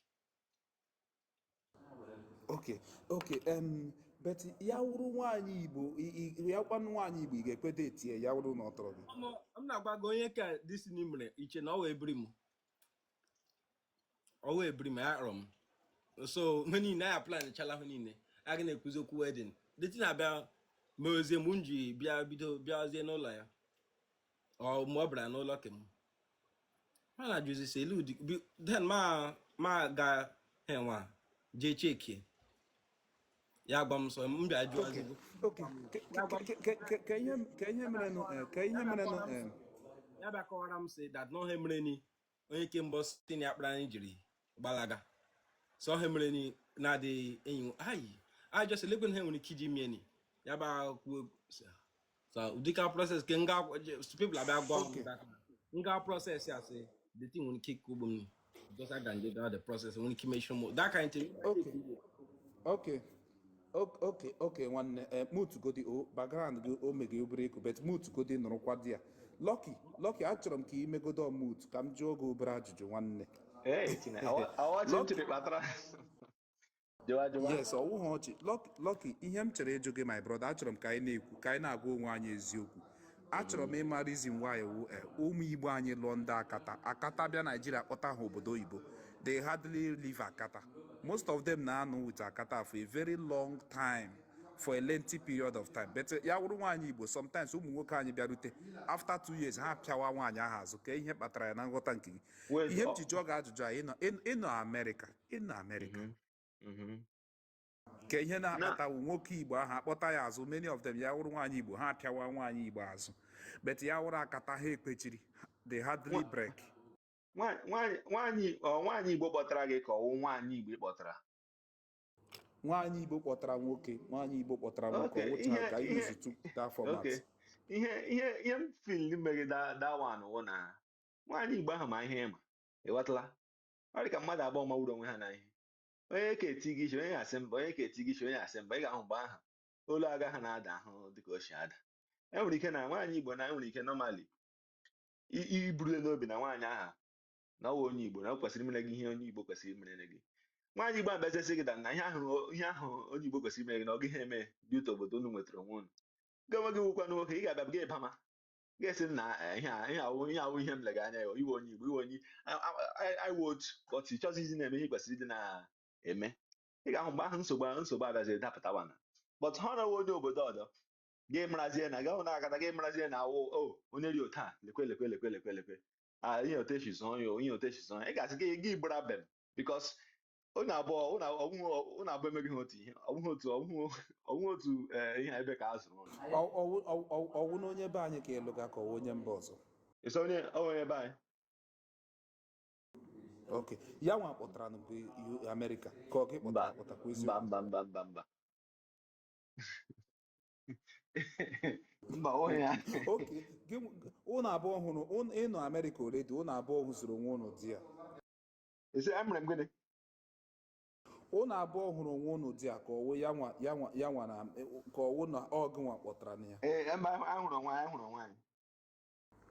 Onye ebe nwanne isi iwe onye Imo steeti. Ahụ m onye ọgwa, ahụ m nebọ gị. Iwu onye ọgwa, onye ọchị ọgwa, iwu my neighbor gị kpa kemgbe. Ala enyi. Mba, ụmụ onye ala enyi. Kiliwi Nwachukwu ọwụ onye ọgwa, Kiliwi ọwụ onye ọgwa. Kiliwi onye ọchị, I think. Kiliwi onye ọchị. Mba, oke nwu saịdị ihe a ịma oboro. Ama m oboro ya. Ama m idem ọgwa, nwanne ama m idem ọgwa, nna ama m ọgwa na. Wow. Okay, nwanne nsogbu adịrọ. So ka ihe na-aka ọsọ enwere ihe ichere ikwu? Ihe nwanne nwoke ese werela otile aha ịghọtaga ọsọ agakọ m emeli ihe ahụ ịzawa aha nwaanyị na ihe agụ m emelikwa ya ịbịa nwere aha nwaanyị tinye n'aha m na dịka agụchi otụrụpụrụ gị. Mba nwanne chere just wetu aka chere chere o wuri ka ọ lọvụrụ ya true of us. Is all over ya. Ihe oke nwere ike otu oche egosi ịhụnanya ka ya sha. My brother, wetu aka, just wetu aka. Lucky, thank you so Mr. Ugo, me go do mute, come jog 1 2. Okay. Mr. Ugo, because EMG chọrọ ka respond na ihe niile ahụ ịdịgo well experience. This marriage I na-eme now, divorce or career or transactional, ka ihe wu the engine route. Well, we here na course ya call Yes, ihe na-akọsụ ihe a and solution. okay. Like anime actually in two ways. Ilanya na Africa ebe should be obodo Nigeria. Ị ga-ahụ na ihe gbasara divorce ejighị ike na-eme because of ọnọdụ ụmụ nwaanyị anyị nọ na marriage. So, but n'ọnọdụ ebe anyị nọ, ọnọdụ ụmụ nwaanyị anyị ebe a dị iche na ihe gbasara relationship na marriage. So, mmepe anya, nghọta na mmepe ụvụrụ wụ ihe na-akpata some of those issues a na-enwe na divorce na marriage. Na mbụ, divorce sometimes also transactional issue. It's not transactional because mmadụ abụọ ha anaghị asị ka ha lụọ ha bịazie ha divorce ordinarily ma enweghị underlying factor or underlying agreement, as in maybe ije chọta akwụkwọ or ije gafete mba in the first place. Ọ bụrụ ma otu mụ na nwunye m bịara ebe a at the end anyị anọzi o nwere ihe kpatara ya, it's not transactional. Ihe ọzọ wụ a contributing factor like environment, system, nghọta, mmepe anya na ihe ndị ọzọ so ya n'imere eji nwewe issues, nwewe misunderstanding, nwewe squabbles leading to divorce. It's not ordinarily transactional. That's one part.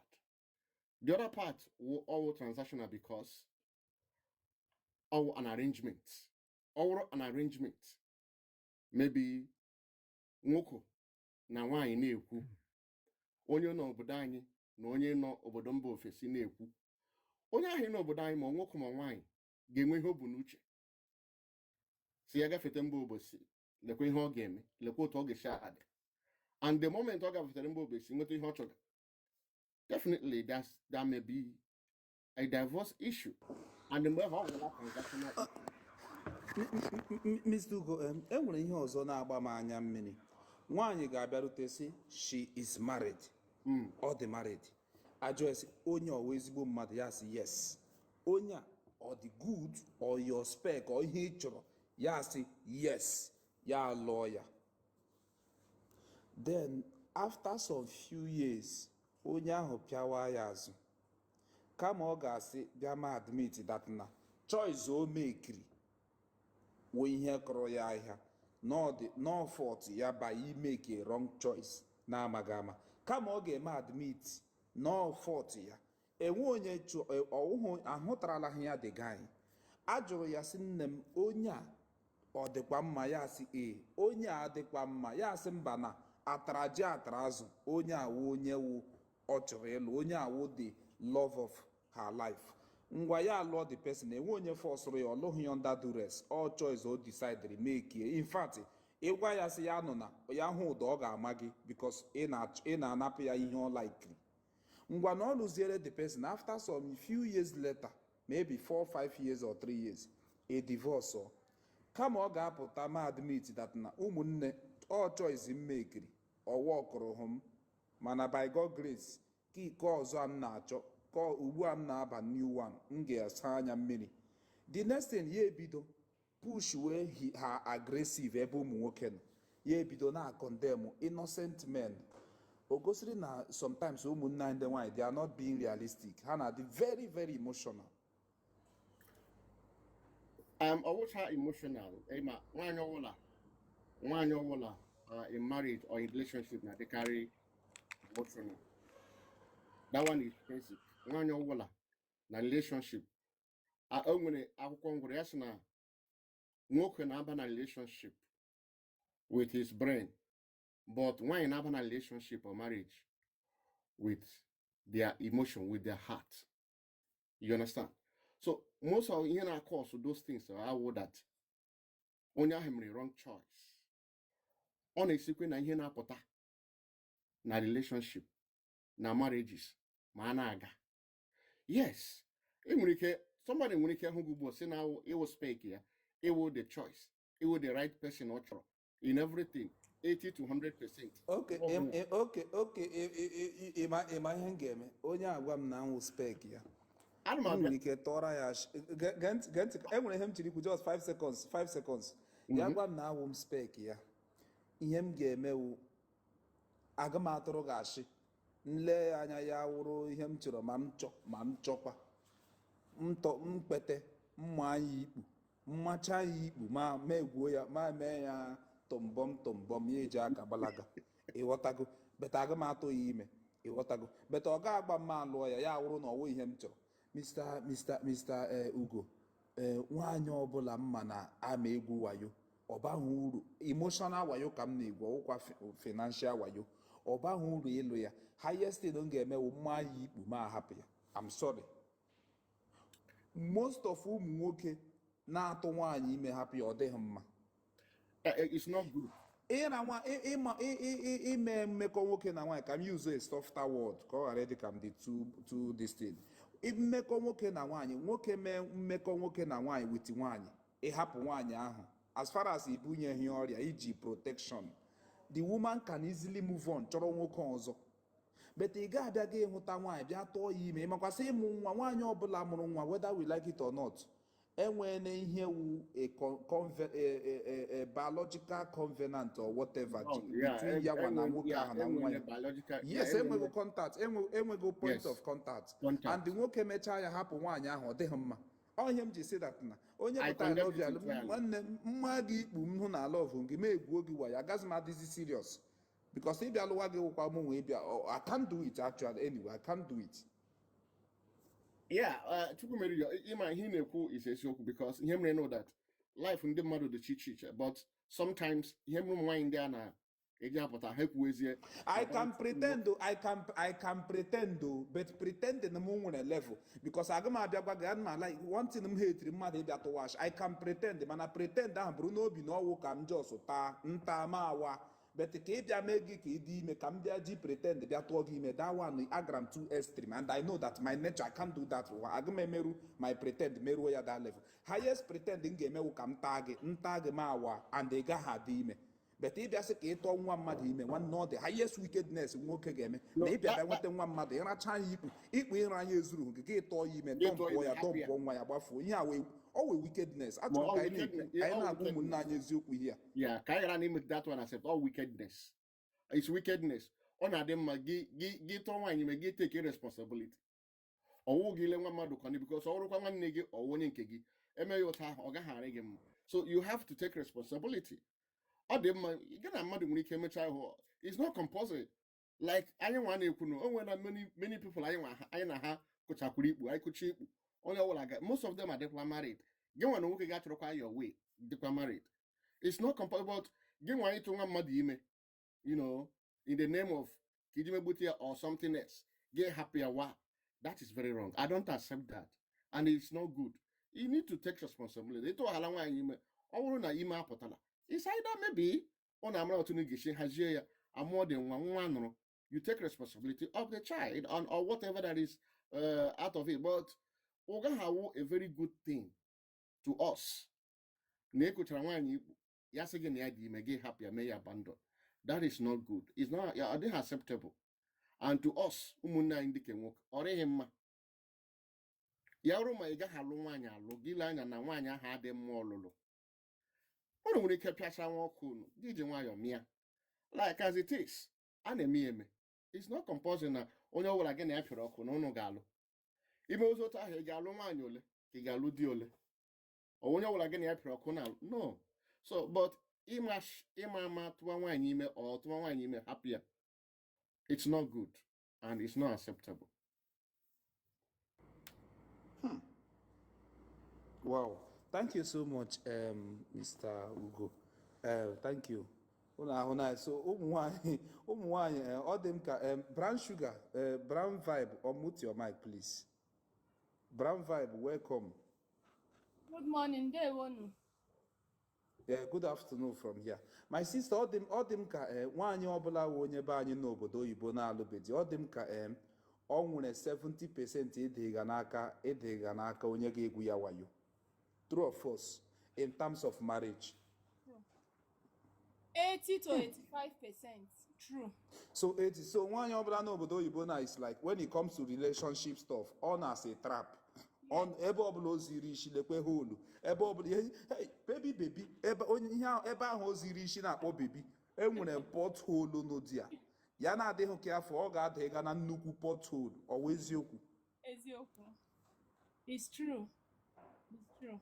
Hello? Because yes, can you hear me? So ka ihe ga-esave ha?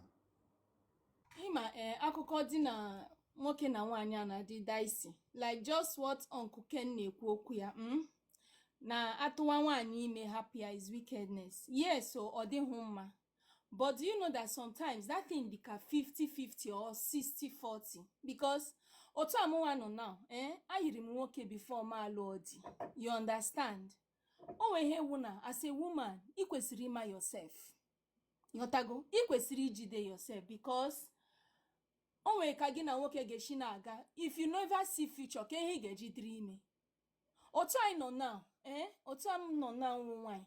O nwere ewu before you get into relationship, you need to prepare yourself. Because anyị nwaanyị na-adị so emotional for no reason. Prepare yourself. O nwere relationship ga-work, o nwere nke na-agaghị work. It's not all relationship gị na nwoke niile mere gị lead into marriage. So ka mere ị ga-ebu ụzọ dịrịgodi ime before na alụwa. Otu anyị nọ na o nwere ewu gị na nwoke mechaa ihe ọbụla na-eme. There are so many drugs ị ga-aṅụ immediately ga dị okay as a woman no matter what. You understand? Within 2 or 3 days o nwere ọgwụ ị ga-aṅụ, you be okay. The man dize serious unu lose, then you settle down and take in with pride. I hate this situation of ụmụ na-amụ nwa out of wedlock. Then he putazie na social media, ị na-ebezi akwa enyere gị aka. You understand? But before you get to that, sorry to understand where I'm coming from. You understand? Then another one, ụmụ nwaanyị oyibo, in fact 90% hawa for them not to find a good man there because onye ọbụla hụrụ gị as assets. Etu am nọ now self o nwere ihe wu inwetego akwụkwọ gị. Any man especially ndị ojii ji hala ntị nke na-enwetebe akwụkwọ n'ụhala na inwetego akụkọ ha dị unnecessarily nice. Onwekwa ihe that niceness akwụkwọ ahụ iji n'aka. Ife mma na ala bekee ahụ enu chere otu ị na-enweba akwụkwọ ha awa akpọ ha ahụ gị otu ahụ dịka ha hụrụ ihe ha nụ hala na inwetego akwụkwọ. You understand? Ha dịwa nice for no reason. Cherekwa ụfọdụ ụmụnne anyị ha hụ onye Igbo ibe ha sometimes ha na-adị nice for no reason. Ha na-eme that thing. Akwụkwọ ahụ nọ gị n'aka. Akwụkwọ ahụ nọ gị n'aka. Chineke mee ha si ha kelee gị, you are very nice. Emitiri gị ebe a, oh so special, different breed, a na-akọ eri. Ọwa akwụkwọ ahụ nọ gị n'aka. You understand? Ọwa akwụkwọ ahụ nọ gị n'aka. There is nothing else. So you need to shine your eye, or else otu ahụ shikwuo ya so many pothole idaba. Yes, idaba. Otu am nọ now as a single mother, oh that I will not want to get married, but ndị ha ala ready get ma otu a imana otu a mụ na gị nọ na kemgbe m bịara your platform DM m ojugo, but of course I'm not responding. Ndị ha ala ready settled na okay na marriage ma work zid I'm going forever. Okay. Chere ọbịbịa na-abịa chere enwere ndị na-abịa na-edere gị hello baby I like you I love you all the possible. I'm odogwu. I will go the more odogwu. Then plenty, you understand? Especially enwere onye mmuturu na also especially ma iguzuru ọtọ mgbe ọbụla iguzuru ọtọ ahụcha gị otu a na inbox gị na-eji always otu imutiri ya dị oke ka ekwu ihe dị important. Onye na-ekwu ihe dị don't worry gara iru. So otu am nọ now m chọrọ ịlụ the worst thing I would do to myself especially in this situation, the worst thing I will do to myself ị gaga look another marriage na-agaghị work. You understand? Because ụmụ nwaanyị ha na-ahụ marriage ka anyway, that's how Africa projects marriage, like all and all you must be married. That thing. There are a lot of things you can do in your life after marriage. If you don't do it, you still feel empty in your life. Yes, a lot of things namdo give, because I've tested marriage. Me when who does things in life, you will still feel empty. So marriage, I will go to the primary thing. Eating halaya na your head, you will make a lot of mistakes in life. So the worst thing game when na which first marriage I work on, come rush, I come another marriage. I'm not doing myself good. Because marriage will for better, for worse, for life. Each other by a chanya. And that na some people now say, when there's nonsense talk, stupid gear, you are this, onyara, utoloko, na all sort of name. And na before ya na ikwuchokwu adenize na some of them ga-abịakwa n'imbosi, mommy, forget this thing, I like you, can I have your number? Always okwu enwere ụmụ nwoke dị like that, ha condemn oge here based on otu isi ekwu, maybe he na-ekwu awụchaghị a good talk, like ọwụcha ihe ha mere expect, but abịazie n'imbos eju another tune siwa gị, mommy, ịmakwara na mma, ịwụkwana onye ebe, can I know you better? Enwere ụmụ nwoke dị like that kwa eziokwu. Ima wa mjachi omerije moncho my chat my message box there are giga sikevendasi moncho my and I made their messages acceptable, but moncho ya send there gave you no na iga si elevendashi mahashicha your page nda type let them see I don't care. Does not mean I don't care. So you in a month, in a 5 messages. Can you beat your chest? Can you beat your chest in a month? In a 5 messages from men in a month. I may charge this video, this particular program now. Gaga my message money. But I'm not giving a quick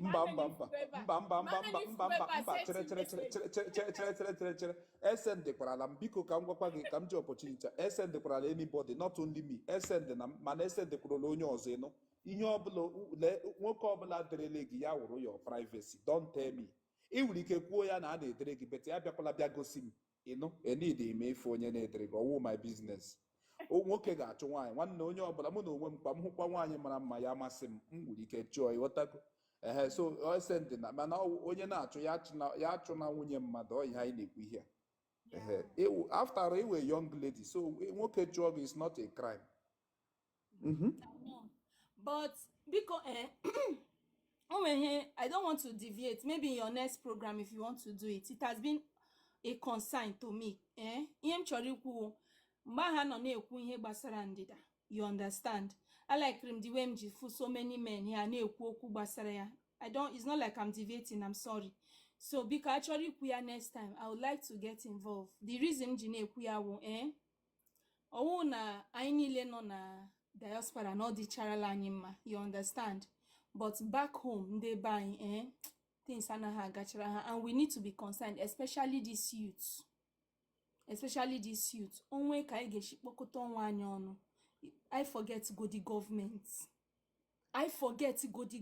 the way government one side yotago. Onwe ka anyị ga-esi, who is this? Onwe ka anyị ga-esi kpọkọta onye nwaanyị ọnụ. Onwe ihe a na-akpọ Said, onwe ka anyị akpọ ya, but I know it's Said, like ọrụ aka, train ha n'ọrụ aka. Onwe ka anyị ga-eshi kpọkọta onwe anyị.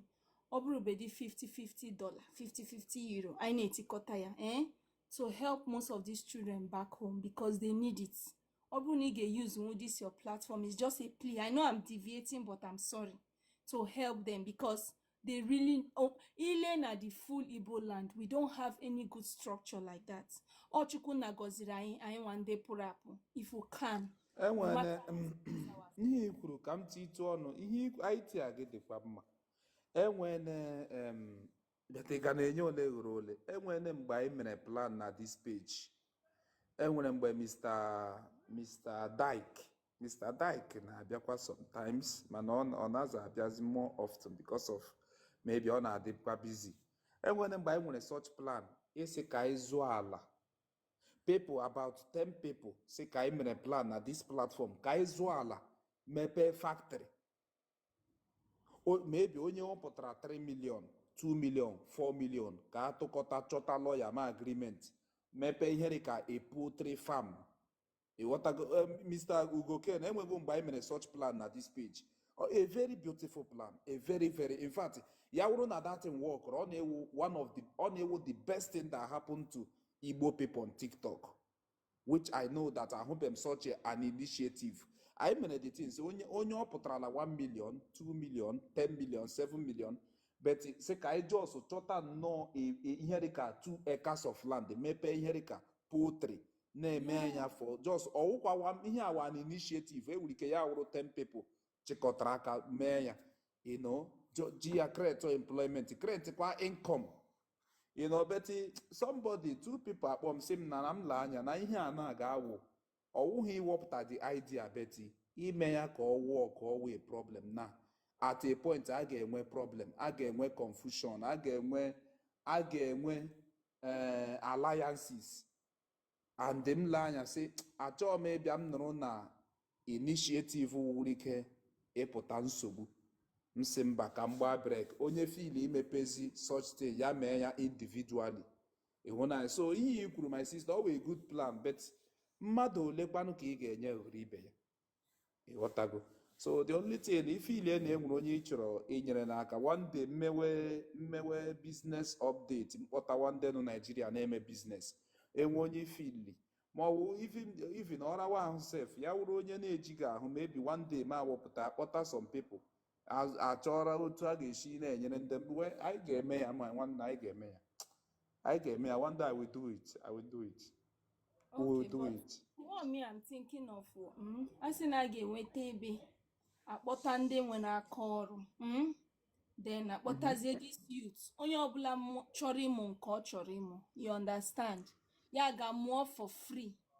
Ọ mụcha for free, anyị nwa ga-akụzi ndị ga-akụziri ha, you understand, akwọrọ ha kụziere ha for free, akụziechere ha for free.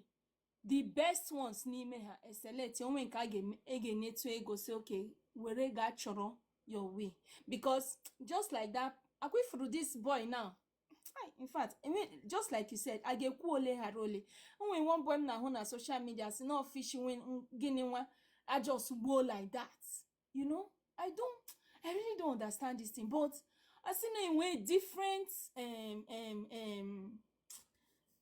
training for different artisans, you understand, different, or just to face a particular thing. Onye mucha, I say okay, the best among them in each department they choose. I say okay, ego leki you need 3 million. I say okay, I contribute to go give 1 million or 2 million. I say you got choroze add ya me pay your own, just like that, so they can have hairdressers, carpenters, painters, shoe repairers. They get produce a lot, just different things, at least like 10 to 15 different things. They get teaching go for free. You understand? So just I want now back home, I know that it mustn't even be a place agazo. It's just that the place na agazo na making on a village, but all know a bag rent. I say okay, 6 months program is enough, or 3 months. They are catering or whatever, soap making, food processing, whatever it is. Even if it will take 2 million for each person, then we can make set by set. Because I want to here, we have our own problems, you understand? Maybe able to put out the first 10. I say okay, can help, or first 5. I say can help, and the next 6 months eweputakwa the next set. I say okay, onye obula nke obula onye ji, and eweputakwa ya just small. Before you know it, you see that back home they will have things to rely on, and all this madine may travel no jog atoge, you understand, it will reduce a lot of things. These youths gadi concentrated, they will be distracted from evil, they will be distracted from these things that don't grow their mind, haneme. You understand? That is what me I'm thinking of, because we can't do for everybody. But when you weigh 100, you make 20 or 30, you are reducing, you're curtailing. Others will see reason to be creative. Join. That's what me I believe. they will see reasons to join. They will see reasons to be creative. You understand? So anytime each or made the program, please, I will be really interested and I will appreciate it. Seriously. nsogbu anọ my sister, anụgo m ihe ikwuru ọfụma. Antoinette enwere something ị chiri ikwu o ka ime ọmụt. Hello Antoinette. na-ede na comment. Yeah. Okay, nwanne gaa n'iru o. Yeah, it makes sense. To be honest with you, no lying, but so many youths really illegal things punye n'ihu. You understand? So ya meziri mgbe the illegal things na-adịkwa ụgwọ ọkwụ ha bido mewezi nke ka nke mewezi ihe ọjọọ. Ụfọdụ bido join nwa oshi na ndị ọzọ. Ịman a na-asị ọnụ riwe adịla committed. You understand? So yeshi otu ahụ dịrị mgbe ọ dị na mụ nwere aka ọrụ gị wacha na background dị sị na ebe a wallpaper na-ere wallpaper na-efis na-produce paint of all kinds. Ha na-gbasara interior na-eme amụrụ m ọrụ enwere m ụmụ nga before gịnị mere ha ji gba so many of them bịa amụwa yahoo all those kind of stuff. So many of them left. They don't want to learn again because of gịnị ọdụgbọ nkwụ ha. Where's excuse? Aga m akpọ gị pụta gaa ma akpọrọ gị gaa restaurant nga wụsị o nwere ike ga-eji ego gị zụrụ nri dị ya mkpọrọ gị gaa restaurant iji mekpe gị obi dị gị mma gị rie extra which mo onwe meribla extra eri nri gị 5,000 si why gị na-eri extra gị bịa gara complain so because of ana menye gị ego si gịnị gị menye gị ego ịbịara be ma ọrụ right akụblen he before ị bịa late ma asị gị oya will you get home I try ibe mia before ana m akụziri gị accordingly Ghana mụtakwani but so many of them ewere ego tinye na their mentality. You understand? Ya mere had so many of them are trying money because of ha na who their mate ewele ego from illegal ways. So ya na-emezi so many of them achọkwaghị concentrating. Mana for more onye ọla chọrọ money mo m di free kujire ha free of charge. Okay, ka ihe na-eme nwanne. Okay, mo m na-eme interior decoration. Na-eme paint. Okay, ihe na-emewu painting. Not only painting, sir. Both wallpaper, marble design, yeah. Okay, so onye ọbụla chọrọ ịmụ ya na ị ga-akụziri ya free of charge. How long onye chọrọ ịmụ otu esi eme painting and that one, how long ka ọ ga-etake ya nwee ime graduate? It depends on my brain, yeah, because he want give you 1 year. Yeah, no 1 year. I got more die. Unless you see, I got pushing. Ọ sị isi ya kpọchiri. Ka ekwe n'ebe location again. Mom no worry. Okay. Ka ebe ị na-aga ọrụ. Because onye ọbụla onye chere ịmụ ihe ka location ọrụ gị na-ebuga aga. I don't know if many places, Abuja, more especially Asaba, Port Harcourt, and Imo State time. They have beside. Okay. Yeah. It's a water. Ọ dịkwa mma ihe n'ụdị awụ enwere nwanne follow m so that enwere obere topic anyị ga-ediscuss m ga-alike ka ị bịakwa ka ị na-etro more light. Betty enwene ana m abịa nwere onye sendri also host advice guys. Yeah. My brother Sinash, you can send the request. What time he there? You can send request and come and say something. Anyway, thank you so much. Thank you so much. Okay. Jishike. So mgbe ọbụla m treat gị ihe business, I will ike bịa then give throw more light on this, okay? But unfortunately, enwere onye say that now some of our brothers they are not ready to learn. Okay, where is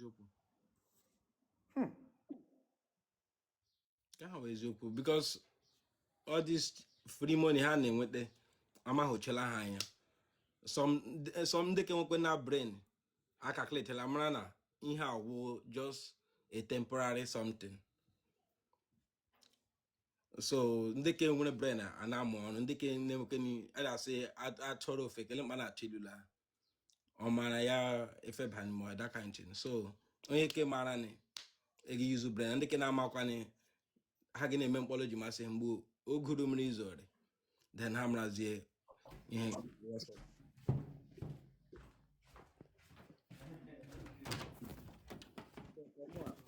dị interested Okay.